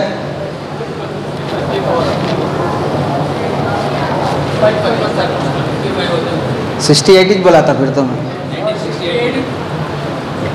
इतना भी याद नहीं रह रहा आप लोगों को। 68 बोला, 58 बोला, 68 ही बोला ना, 65 बोला बोल रहे, 85 बोला चलिए, तो उसके सरकारी रिकॉर्ड से यानी उसके जो आधार कार्ड में डेट ऑफ बर्थ है वो क्या लिखा है? 68 लिखा हुआ है। तो अब तक कितनी उम्र हो गई उसकी? 55 साल हो गई। चलिए, उसने पहले मकामी स्कूल और बाद में पटना की कॉलेज से तालीम हासिल किया। उसके बाद तबलीगी जमात से जुड़ गया। किससे जुड़ा? तबलीगी जमात से। पुख्ता सबूत और शवाहिद बताते हैं कि तबलीगी जमात से जुड़ने के दौरान ही उसने पब्लिक से कांटेक्ट शुरू किया, जगह जगह अपने फितने की जड़ें मजबूत करने की कोशिश की। अब शकील बिन हनीफ की ज़बानी कहीं तहरीरी तौर पर 2000 अब क्या चल रहा? 2023, आज से 20 साल पहले ही वो मेहनत शुरू कर दिया अपने मेहदी और ईसा होने की। हम कड़पे को कब पहुंची ये बात? 20 साल के बाद पहुंची। 20 साल पहले जब शुरू करा था तो मामूली फितना था। हज़रत मुफ्ती उस्मान मंसूरपुरी साहब रहमतुल्लाह अलैह, उनका मजमून है ये जो मैं आपको दिखा रहा हूँ। 20 साल पहले जब ये फितना शुरू हुआ तो दारुल उलूम देवबंद के उलमा भी समझते थे कि कादियानी है, जो कादियानी मर गया, गुलाम अहमद कादियानी, झूठा जो नबी होने का दावा करा, वो शख्स है बोल के समझते थे। हालांकि ये अलग फितना है, अगरचे कि उसी की शाख है, उसी की नस्ल से है। कादियानी तो नबी होने का दावा करा, ये शख्स किसका दावा कर रहा है? मेहदी होने का दावा कर रहा है, साथ में ईसा होने का भी दावा कर रहा है। चलिए, अब मुलाजमत की तलाश में दिल्ली आया, कभी ट्यूशन पढ़ाया, कभी सूटकेस और बैग की दुकान में काम किया। बिहार से दिल्ली को आया, क्या वास्ते आया? जॉब कमाने के वास्ते। आके दिल्ली में रहकर लोगों के घरों में ट्यूशन पढ़ाने जाता था, पैसा नहीं जम सका, फिर दुकानों में जाके सूटकेस के बैगों के दुकान में काम करने लगा। आप बताइए, हज़रत मेहदी, हज़रत ईसा सूटकेसां के दुकान में काम करते, बैगां के दुकान में काम करते? ये कितनी बड़ी तौहीन है नबी के सिलसिले में। ऐसी घटिया हरकतें करके दावा कर रहा किसका? नबी और मेहदी होने का। चलिए, अब वो जो रह रहा है मेहदी, वो शकील बिन हनीफ, महाराष्ट्र के ज़िला औरंगाबाद में एक इलाका, पूरा इलाका एक छोटी सी बस्ती बना लिया है। उस बस्ती में सिर्फ उसी के लोग जा सकते, दूसरे लोग नहीं जा सकते। समझ रहे? 200 एकड़ या 150 एकड़ कुछ ज़मीन ले लेके उसी के मानने वाले लोग वहाँ पर रहेंगे, दूसरे लोग वहाँ पर नहीं रह सकते। समझ में आ रही बात? हज़रत मेहदी कहाँ रहेंगे? जाके दमिश्क में रहेंगे। हज़रत ईसा अलैहिस्सलाम आके कहाँ रहेंगे? मदीने में। इन्हें कहाँ रह रहा? महाराष्ट्र में। फ़र्क समझ में आया? हज़रत मेहदी होता तो इन्हें कहाँ रहना? दमिश्क में रहना। ईसा रहता तो कहाँ रहना? मदीने में रहना। कहाँ रह रहा है? महाराष्ट्र में रह रहा है। चलिए, 2003 में ही दारुल उलूम देवबंद के उलमा, अब उसमें देखिए कौन कौन है। मजलिस तहफ़्फ़ुज़ ख़त्म नबूवत दिल्ली के हज़रत मौलाना सैयद असाद मदनी साहब, हज़रत मौलाना सैयद असाद मदनी साहब रहमतुल्लाहि अलैह के ज़माने में ही मीटिंग हुई इसके बारे में। दूसरा प्रोग्राम हुआ हज़रत सईद अहमद खान, हज़रत मुफ्ती सईद साहब रहमतुल्लाहि अलैह, जो हाल में इंतकाल हुए 2-3 साल पहले, उनकी निगरानी में भी एक मीटिंग हुई थी इसके सिलसिले में। तो 2003 से ही इसके बारे में शिकायत आना शुरू हो गई। चलिए, मुंबई में, यहाँ देखिए, मुंबई में 2003 में ही जिस रात इसने जमुना पार लक्ष्मी नगर में एक मीनारा मस्जिद में खुलकर मेहदवियत का दावा किया, तो 2003 में ही ये मेहदी होने का दावा किया है। अब कितना चल रहा? 20 साल पहले ये मेहदी होने का दावा किया है। आगे देखिए, कुछ ही महीनों के, अब यहाँ पर दावा किया तो मकामी मुसलमानों ने उसको दिल्ली से निकालकर बिहार के लिए स्टेशन रवाना कर दिया। दिल्ली वाले स्टेशन तक ले आके ट्रेन में बिठा के आए उसको, यहाँ नहीं दिखना बोल के। कुछ ही दिन के बाद, कुछ ही अगले रोज़ भी लक्ष्मी नगर के मुसलमानों ने कुल हिंद मजलिस में इत्तला दी और ये बताया कि उसको भगा दिया गया है। लेकिन कुछ ही महीनों के बाद दोबारा दिल्ली में सुकूनत पजीर हो गया। भगाने के बाद फिर आगे क्या हो गया? दिल्ली में आके रह गया। अब आप सोचो, हज़रत ईसा अलैहिस्सलाम को ऐसा भगाते लोग, हज़रत मेहदी को ऐसा भगाते। हज़रत ईसा अलैहिस्सलाम की शान ये है, उनकी आमद की वजह से हज़रत मेहदी मुसल्ले से पीछे हट जाते। मदीने में इंतकाल हुआ तो नबी के रोज़े के पास, रोज़े में जगह मिलती, और अगर ये ईसा होने का दावा कर रहा, लोग इसे ऐसा मार के भगा रहे हैं। तो हज़रत ईसा और हज़रत मेहदी की दूर दूर तक भी कहीं पर ये जूते की धूल की बराबर भी नहीं हो सकता, लेकिन दावा कर रहा है मेहदी और ईसा होने का। 2004 में पहले तबलीगी जमात से जुड़ा था, तबलीगी जमात के लोगों को ही का जहन ख़राब करना शुरू किया। 2003 में तरक लोग पूरी इलाके में मस्तूरात की जमात में जब गया, मस्तूरात की जमात में शकील बिन हनीफ भी था। जमात में उल्टी सीधी बातें करना शुरू करा। जमात के साथ ही मरकज़ और दारुल उलूम देवबंद से रब्ता करे कि ऐसी ऐसी उल्टी सीधी बातें कर रहा है। 2006 में एक किताब लिखा वो मेहदी होने के दावे पर, अपने मेहदी होने पर 2006 में किताब लिखा। हज़रत मेहदी किताब लिखेंगे, आया हिस्ट्री में आप पढ़े हज़रत मेहदी अपने मेहदी होने का दावा करेंगे, बल्कि क्या करेंगे, कहाँ मेहदी समझ लेते बोल के मदीना छोड़ के ये क्या कर रहा है 2006 में क्या किया, मेहदी होने के दावे पर किताब लिखा है। ये खुद फ़र्क बता रहा है कि ये मेहदी नहीं हो सकता। चलिए आगे बढ़े।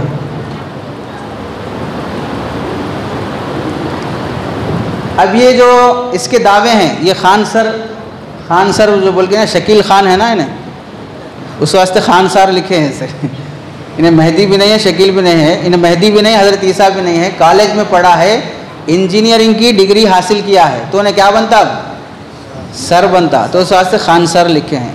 एक यूट्यूब पे और एक खान सर आते हैं, एक नंबर का मक्कार, झूठा, धोखेबाज, नाम है उसका खान सर मुसलमानों का, लेकिन पक्का काफिर और मुनाफिक है।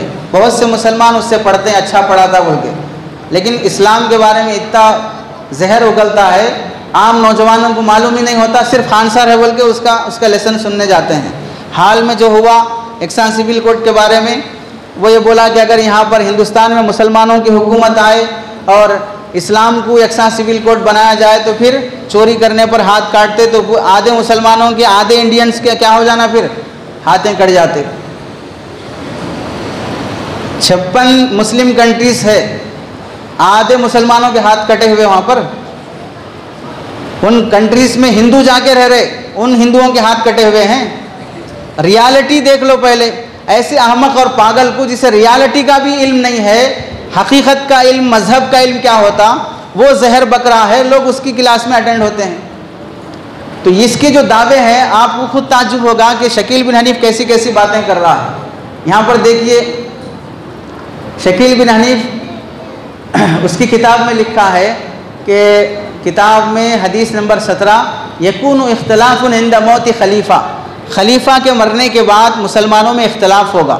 ये बात जो है हज़रत मेहदी के सिलसिले में है कि हज़रत मेहदी मालूम होने से पहले लोग आपस में, जैसे शुरू में बताए थे कि बहुत से झूठे मेहदी दावा करेंगे, ऐसे लोग परेशान होंगे कि भाई मेहदी कौन है, मेहदी कौन है।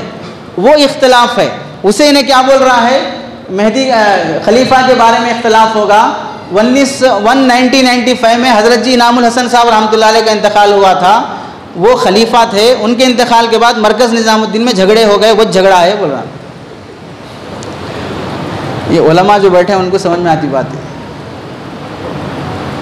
1995 में हज़रत जी इनामुल हसन साहब रहमतुल्लाह अलैह का इंतकाल हो गया, वो तीसरे हज़रत जी थे ना। उसके बाद से इख्तिलाफात शुरू है ना, हज़रत साहब दावत बरकातुहुम अमीर हैं या शूरा है, फला है, जो भी इख्तिलाफात हुए थे, वो हदीस का मिसदाक़ ये है बोल रहा। यानी नाउज़ बिल्लाह अल्लाह के नबी अलैहिस्सलाम मरकज़ के झगड़ों के बारे में पहले बोल के गए बोले ऐसा। अब आगे देखिए, उनके इंतकाल के बाद ही मरकज़ में अमीर को चुनने के बारे में इख्तिलाफ हुआ। बड़ी मुश्किल से लोगों ने तबलीगी मरकज़ दिल्ली में एक अमीर मुंतखब करने के बजाय मजलिस शूरा कायम कर दी। इससे जाहिर है कि मेहदी इसी शहर दिल्ली से मक्के की जानिब रवाना होना बहुत करीब है। समझ रहे, मेहदी मदीने से मदीने से कहाँ जाएंगे, मक्का जाएंगे। इन्हें क्या बोल रहा है, दिल्ली से मक्का जाएंगे। चलिए फिर उसके बाद देखिए, इब्ने माजा की हदीस है, युक्तलु इंदा कंजिकुम सलासतुन कुल्लुहुम इब्नु खलीफा। तुम्हारे कंज यानी ख़जाने के पास 3 लोग मारे जाएंगे, वो सब के सब खलीफा के बेटे होंगे। अब इसमें देखिए 3 लोग मारे जाएंगे से क्या बोल रहा, ख़ज़ाइन से मुराद मरकज़ निज़ामुद्दीन है और वहाँ की इमारत खिलाफत है। 3 जो लोग मारे जाएंगे उसका मिसदाक़ जो है 3 उमराए जमात, हज़रत जी इलियास साहब, हज़रत जी यूसुफ साहब, हज़रत जी इनामुल हसन साहब। समझ रहे कि दावत तबलीग के साथियों का मजाक नहीं है ये, अगर समझ में आ रहा तो। अब उसके बाद देखिए, उसके हज़रत मेहदी के नाम व नसब के सिलसिले में बहाइयों और खादियानियों की तरह अपना एक मफरूज़ा मनवाने की कोशिश करते हुए लिखता है कि मेहदी का नया नाम या तो मोहम्मद या अहमद होगा, या फिर उसके नाम में मोहम्मद या अहमद शामिल होगा। ये मक्कारी देखो, हदीस में है मेहदी का नाम क्या होगा, इन्हें क्या बोल रहा, नाम मोहम्मद होना ज़रूरी नहीं है, नाम में मोहम्मद आया तो बस। अब आप में से कितने लोगों के नाम के शुरू में मोहम्मद नहीं है? नहीं समझ में आ रहा? नाम में मोहम्मद रहना बस, तो उन्हें मेहदी बन जा सकता। किस किस के नाम के शुरू में मोहम्मद है? हाथ उठाओ। अरे तुम सबको मेहदी नहीं बनाएंगे, खाली हाथ उठाओ। अब इतने लोग हाथ उठाए, इन सब के नामों के शुरू में मोहम्मद है, तो ये सब मेहदी हो जाते क्या? इन्हें क्या बोल रहा सो है? नाम के शुरू में मोहम्मद रहा तो क्या हो जाते? मेहदी हो जाते। मेहदी होने के लिए उतना भी काफ़ी है, बस नाम मोहम्मद होना ज़रूरी नहीं है। आगे देखिए, गोया ये कहना चाहता है ज़ुहूर मेहदी की तमाम अलामत पाई जा रही हैं, मेरे नाम में मोहम्मद लगा हुआ है, मेरे बाप के नाम में हनीफ है। अच्छा चलिए, नाम के साथ मोहम्मद रहना, बाप का नाम अब्दुल्ला रहना ना, इसके बाप का नाम क्या है? शकील है। तो अब बाप तो नहीं, जो बाप का नाम तो नहीं बदल सकते ना। अब इन्हें बाप रहता तो बेटे का नाम बदल सकता था, इन्हें बेटा है, बाप का नाम कहाँ से बदलता? तब क्या बोल रहा कि हमारी जो शरीयत है, इस शरीयत के बारे में अल्लाह के नबी अलैहिस्सलाम फरमाए, मिल्लत अबीकुम इब्राहीम, तुम्हारी जो मिल्लत है वो किसकी है? इब्राहीम अलैहिस्सलाम की। और इब्राहीम अलैहिस्सलाम के बारे में क्या है? काना कानितन लिल्लाहि हनीफा। तो वहाँ हनीफ आया है ना, मेरे बाप के नाम में भी हनीफ आया। तो अब जिसके बाप का नाम हनीफ है वो भी मेहदी हो सकता फिर। अब किसके, आप में से किसके बाप का नाम हनीफ है देख लो। तो फिर मेहदी इन्हें कहीं को, फिर जिसके बाप का नाम हनीफ है सब मेहदी होते, फिर इसको कहीं को मानना। फिर इससे खुद आप समझ सकते हैं कि कितना झूठा दावा कर रहा है। अब आगे देखिए, दिल्ली की मजलिस में एक मीटिंग मुनाकिद हुई 2007 के दौरान। उसके पैरोकारों के ज़रिए से मालूम हुआ कि वो सिर्फ मुद्दई महदवियत नहीं है बल्कि मसीहियत का भी दावा कर रहा है। 2003 में मेहदी होने का दावा करा, 2007 में ईसा होने का दावा करा। स्टेप बाय स्टेप पोस्ट बढ़ता गया इसका। नहीं समझ रहे? पोस्ट ग्रेजुएट जैसे होते ना, पोस्ट ग्रेजुएट, वैसा 2003 में मेहदी होने का, 2007 में ईसा होने का दावा किया। हालांकि हज़रत मेहदी हज़रत ईसा में जो फ़र्क है 2-3 साल का फ़र्क है। यानी 2 साल पहले मेहदी आते, 2 साल पहले ईसा, 2 साल के बाद ईसा आते, या 2 साल पहले ईसा मेहदी होते, वो इस मेहदी 2 साल के बाद ईसा बन जाते। ऐसा है क्या? चलिए आगे। आगाज़ में शकील के फितने को कहा जाता था, शकील के फितने को फितना तो कहा जाता था, ये भी एक फितना है, ये भी एक फितना है बोल के। लेकिन कादियानियत के नाम से मौज़ूए गुफ्तगू बनाया जाता था।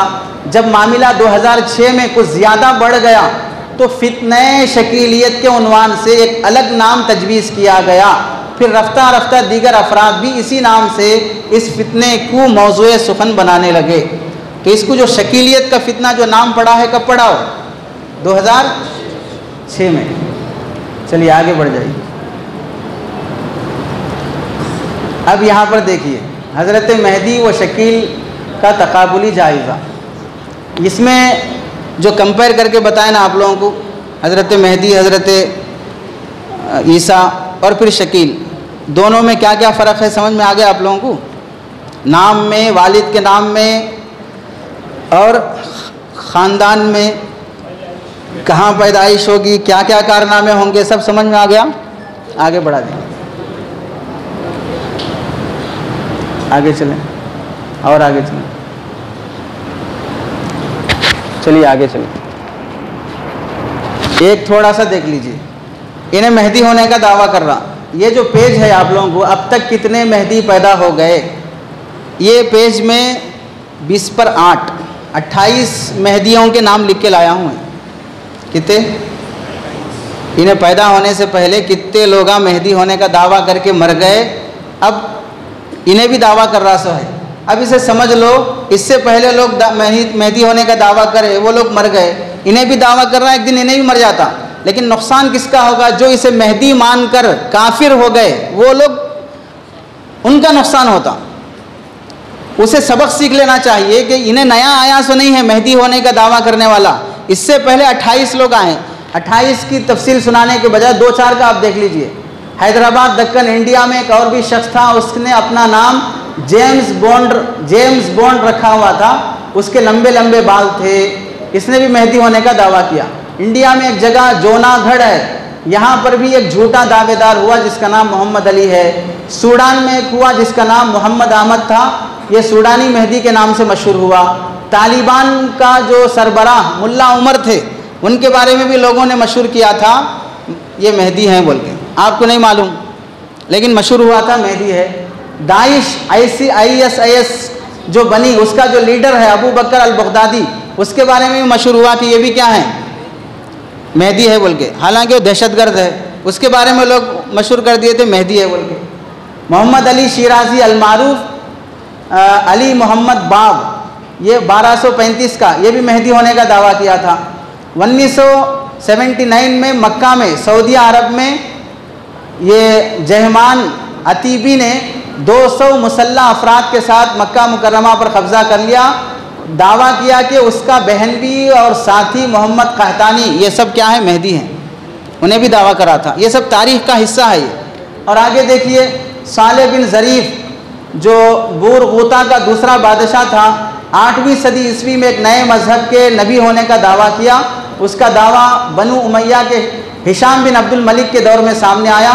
इब्ने खुल्दून के मुताबिक उसने खुद पर खुदा की तरफ से एक नए कुरान के नुज़ूल का दावा किया। 80 अबवाब पर मुश्तमिल बर्बर ज़बान में लिखा गया था। उसने अपनी कौम के लिए क़वानीन बनाए उसने सालिहुल मुमिनीन का नाम दिया और उसने दावा किया था वही असल मेहदी है। उसने भी दावा किया था असल 800 सदी हिजरी में भी दावा हुआ था ऐसा। अब 90 नंबर पर कौन है, कौन है,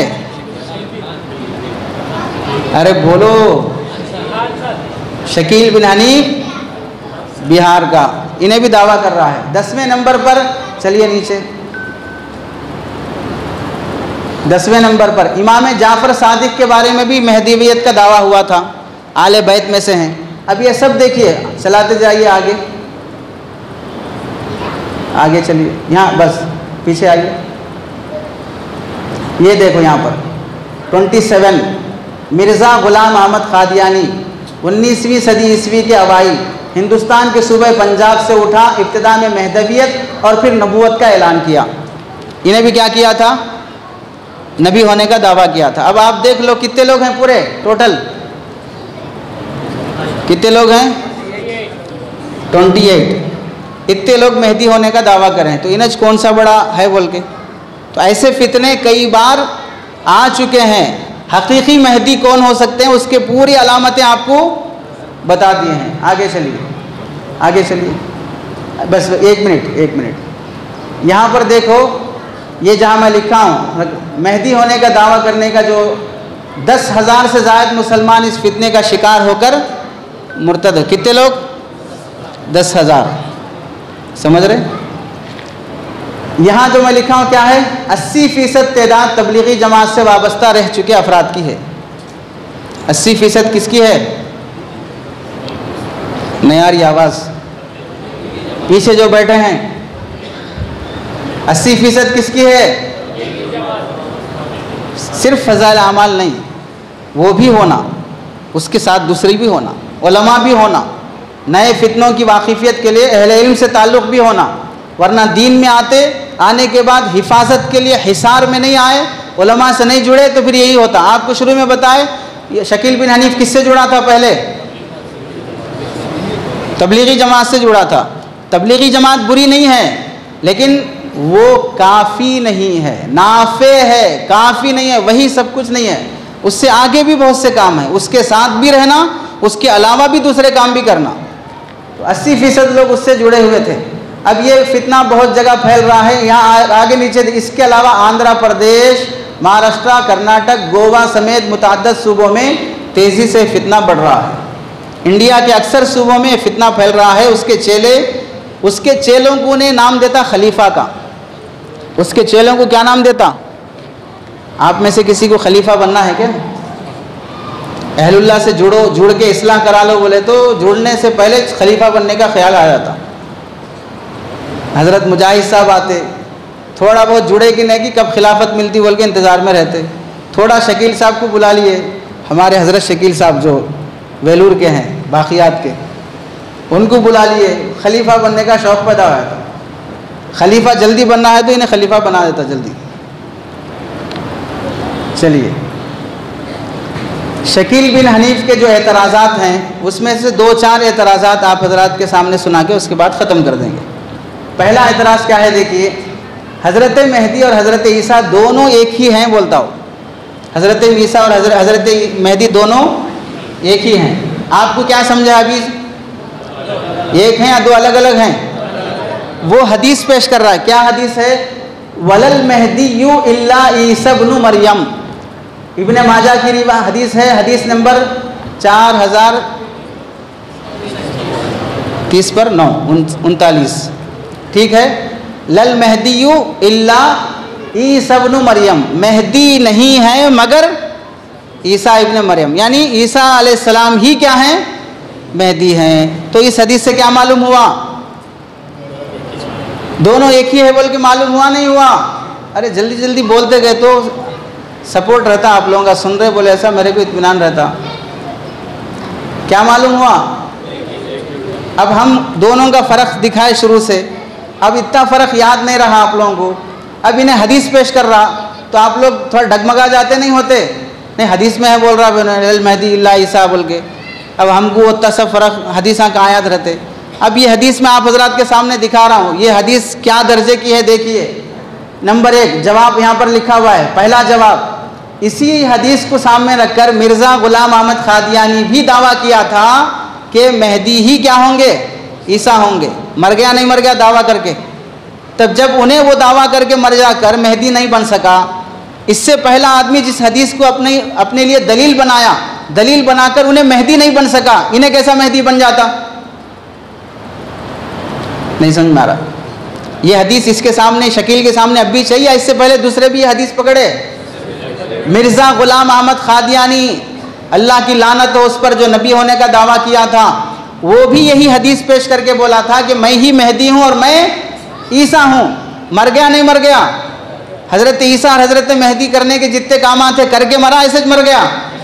क्या मालूम हुआ? मेहदी नहीं हो सकता।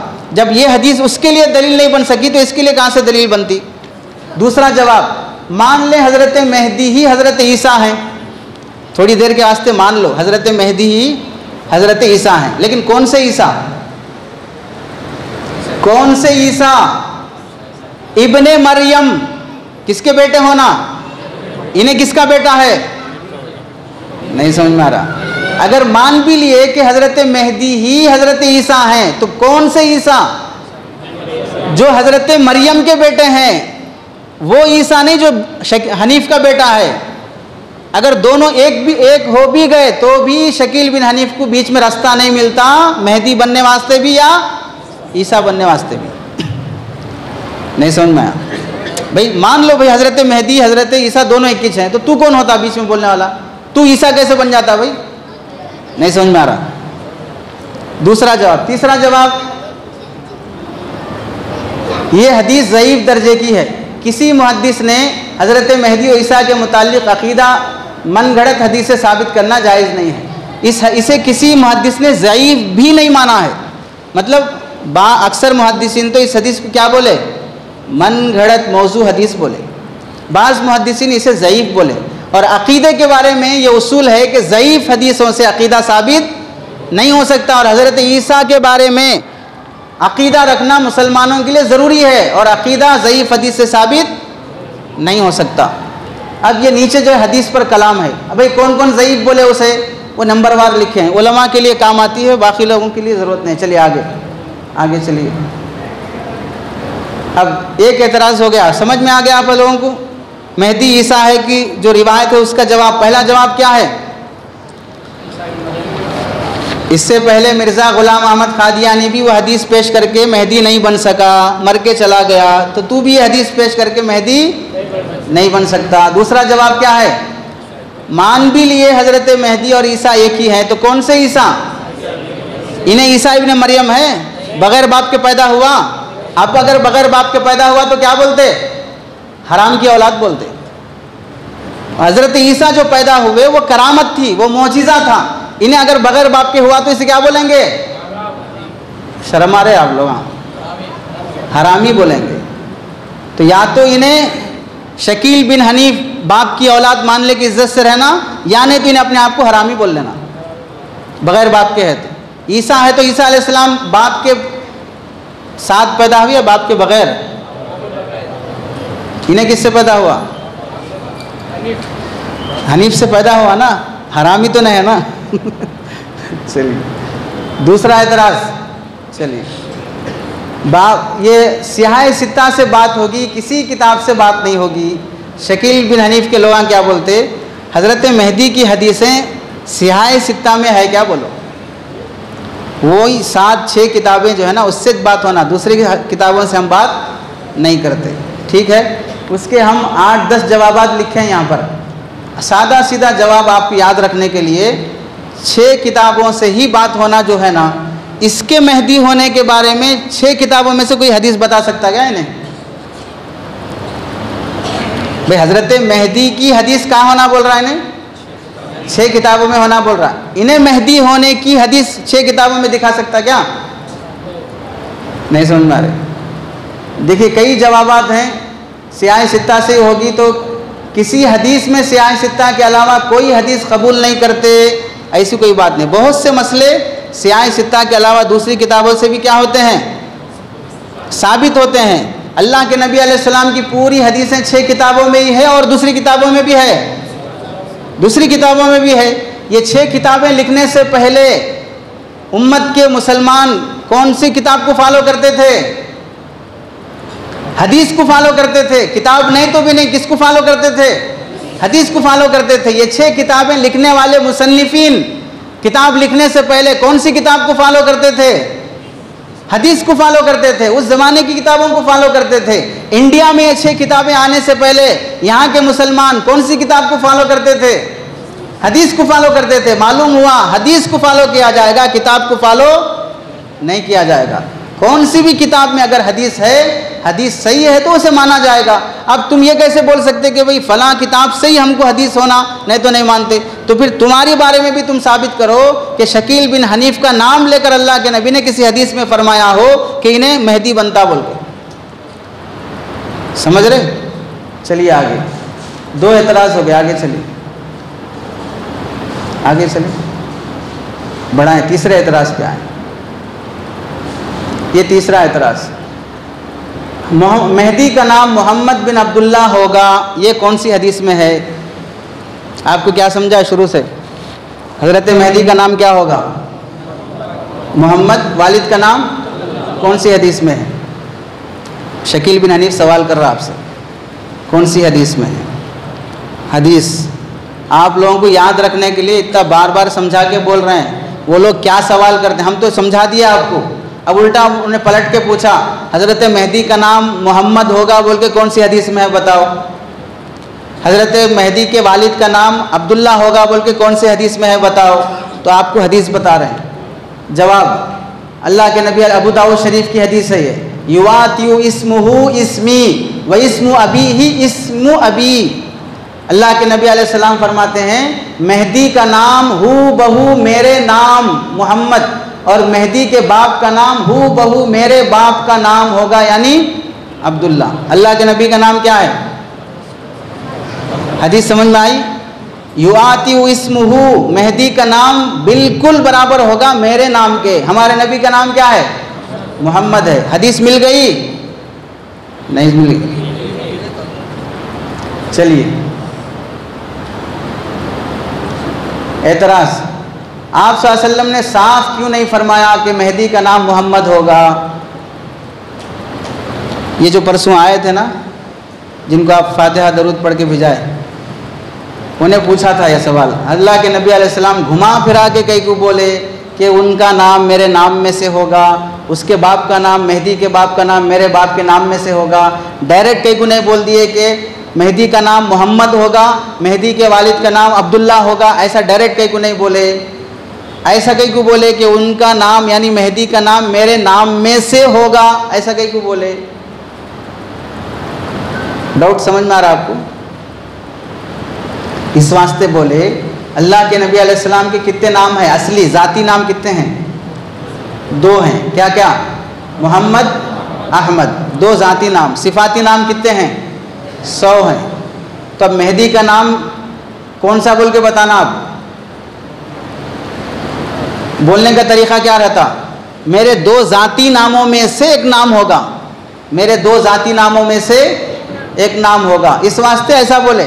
वरना अल्लाह के नबी का 21 नाम रहता तो बोलते थे कि भाई उनका नाम मेरा नाम होगा बोल के, मेरे नाम में से होगा इस वास्ते बोले कि अल्लाह के नबी के कई नाम हैं, उनमें से एक ज़ाती नाम कौन सा है, मोहम्मद है। तो इसमें घुमा फिरा के बोलने की बात क्या है, समझने वाले के लिए कुछ घुमा फिराना नहीं है।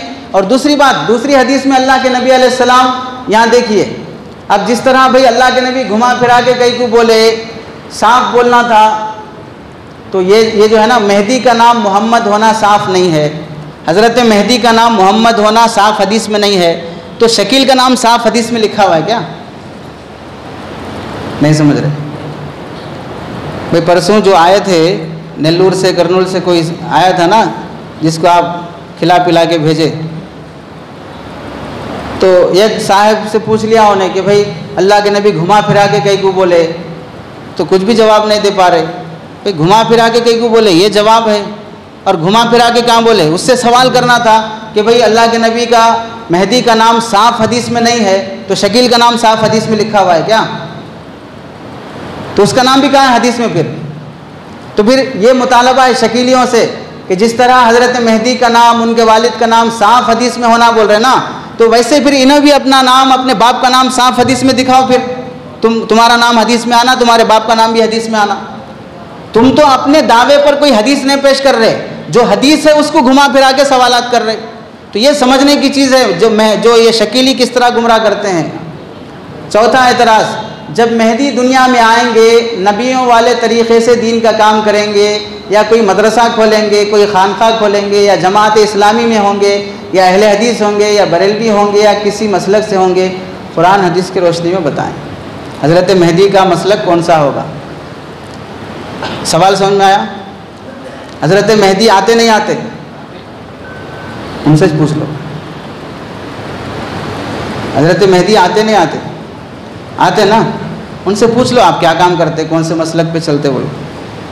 हमारे से पूछ रहे, अल्लाह के नबी कुछ भी नहीं बोले उनके बारे में, कौन से मसलक पे चलते, मदरसा खोलते, खानखा खोलते, स्कूल खोलते, कॉलेज खोलते, दुकान खोलते, नहीं बैगां की दुकान में काम करते, नहीं ट्यूशना पढ़ा लेते, कुछ भी नहीं बोले।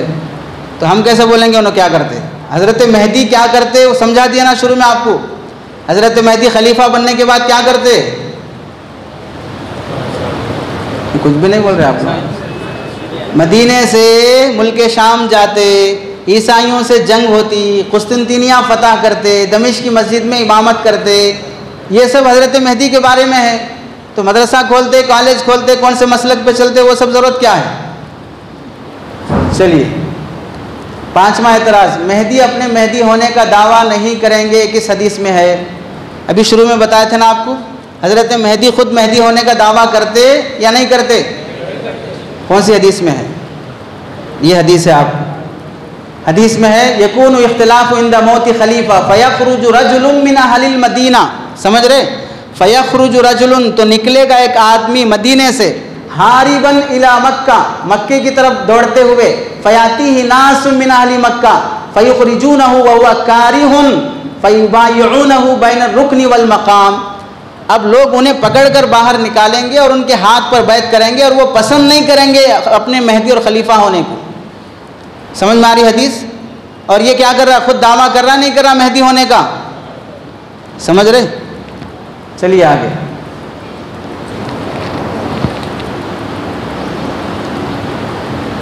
आगे चलिए, उसी एतराज़ का है। क़ियामत की 10 बड़ी निशानियों में मेहदी का ज़िक्र क्यों नहीं है, जब ज़मीन में 3 मकामात पर धंसने का अलग अलग ज़िक्र है। हज़रत मेहदी का 10 क़ियामत की बड़ी अलामतें हैं, उसमें हज़रत मेहदी का नाम क्यों नहीं है, ये भी वो लोग सवाल करते हैं। मेहदी का नाम नहीं है तो शकील का नाम है क्या उसमें। भाई अगर 10 बड़ी निशानियों में हज़रत मेहदी का नाम नहीं तो मेहदी को नहीं मानते क्या, मेहदी को नहीं माने ऐसा शकील को मेहदी मान लेते क्या, फालतू सवाल है। अल्लाह के नबी अलैहिस्सलाम क़यामत की निशानियाँ मुख्तलिफ़ मौक़ों से बताए। कोई सवाल किया तो 5 अलामतें बताए, कभी मूड अच्छा था तो 10 अलामतें बताए, कभी और मौका था पूरी क़यामत की निशानियाँ अल्लाह के नबी बताए, तो हर मौके की हदीसों को नकल कर लिए।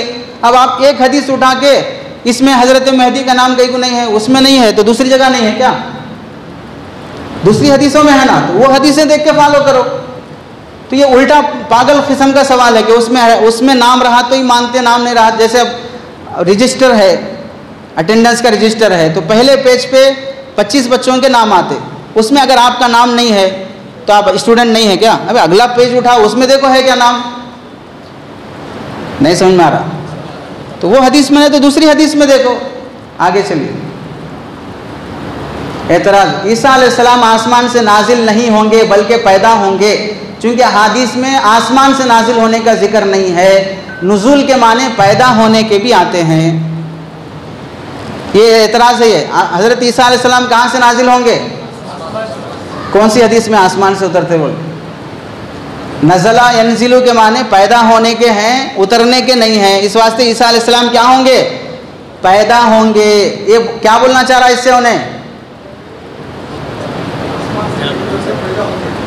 हज़रत ईसा अलैहिस्सलाम आसमान से पैदा होते बोले ना, नहीं आसमान से उतरते बोले ना, नहीं उतरते, पैदा होते। तो मैं पैदा हुआ ना, यानी शकील बोल रहा, मैं पैदा हुआ ना तो मैं ईसा बन के पैदा हुआ हूँ। मैं आसमान से उतरना ज़रूरी नहीं ईसा बनने के वास्ते। नज़ला के माने पैदा होने के भी आते हैं। ये आयत पेश करके वो लोग गुमराह करते हैं। अब इस आयत का खुलासा देख लो, ख़त्म कर देंगे। मिर्ज़ा ग़ुलाम अहमद क़ादियानी वफ़ात ईसा का कायल था, यानी बोलता था हज़रत ईसा अलैहिस्सलाम इंतकाल हो गए, आसमानों पे ज़िंदे नहीं हैं बोल के। अब ये शकील बोल रहा पैदाइश ईसा का कायल है, यानी नुज़ूल ईसा का मुनकिर है। ईसा अलैहिस्सलाम नाजिल नहीं होंगे बल्कि पैदा होंगे, ये बोल रहा है। अब यहाँ देखो हदीस में, कैफ़ा क़ाल रसूलुल्लाह सल्लल्लाहु अलैहि वसल्लम कैफ़ा अंतुम इज़ा नज़ला इब्नु मरियम फ़ीकुम व इमामुकुम मिनकुम। ये हदीस है बुखारी शरीफ की। यहाँ पर क्या लफ्ज़ आया? कैफ़ा अंतुम इज़ा नज़ला इब्नु मरियम। नज़ला यंज़िलु माने उतरना, ये बोल रहा क्या? पैदा होना। अब आए हम दिखाते हैं नज़ला यंज़िलु के माने पैदा होना है या उतरना है। आगे बढ़िए, यहाँ देखिए, ये इंद अहमद, मुस्नद अहमद की रिवायत है, ये जो हम पेश कर रहे हैं आपके सामने। इस हदीस में देखिए,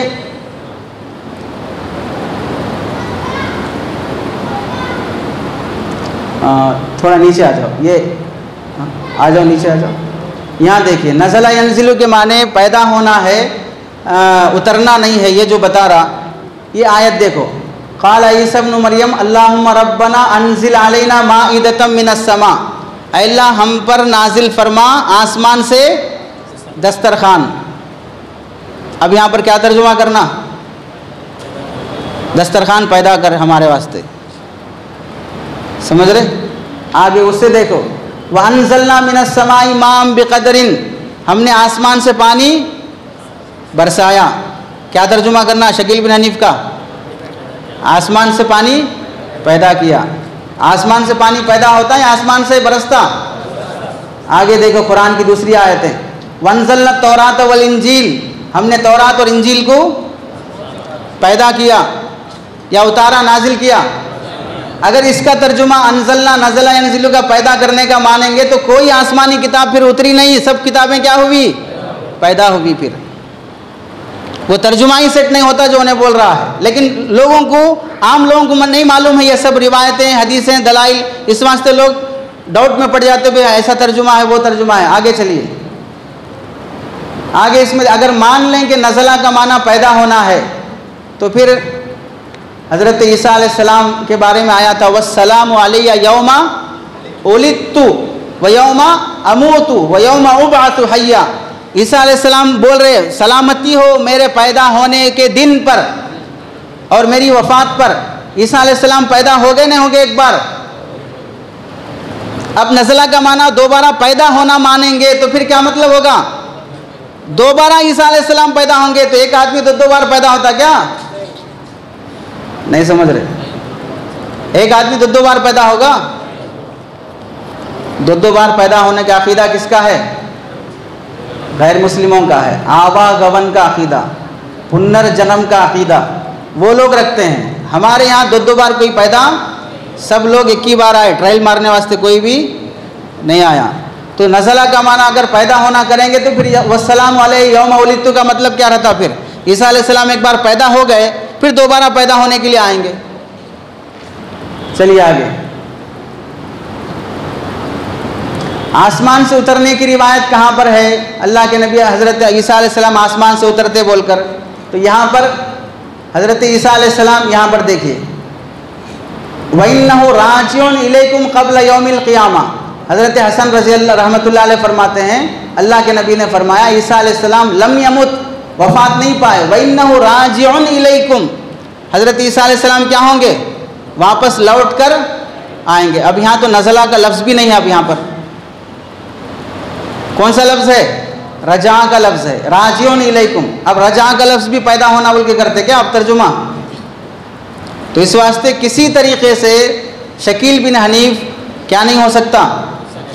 ना ईसा हो सकता है अलैहिस्सलाम और ना मेहदी हो सकता। पूरे दलीलों से समझ में आ गया आप हजरात को।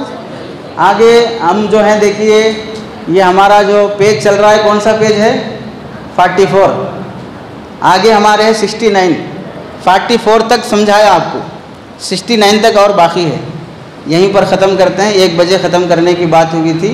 अगर किसी को कुछ सवाल करना है शकील बिन हनीफ के बारे में, हज़रत ईसा हज़रत मेहदी के बारे में कोई डाउट है, कोई शक है, या शकील बिन हनीफ के मानने वालों में से कोई साहब यहाँ पर तशरीफ़ लाए हैं, तो वह अपनी खैरियत सामने लेके आ सकते हैं। कुछ पूछना, कुछ सवाल करना है, तो जो भी इस तरह का एतराज़ है तो उसका जवाब दिया जाएगा। अल्लाह ताला से दुआ है कि अल्लाह अमल की तौफ़ीक़ नसीब फ़रमाए।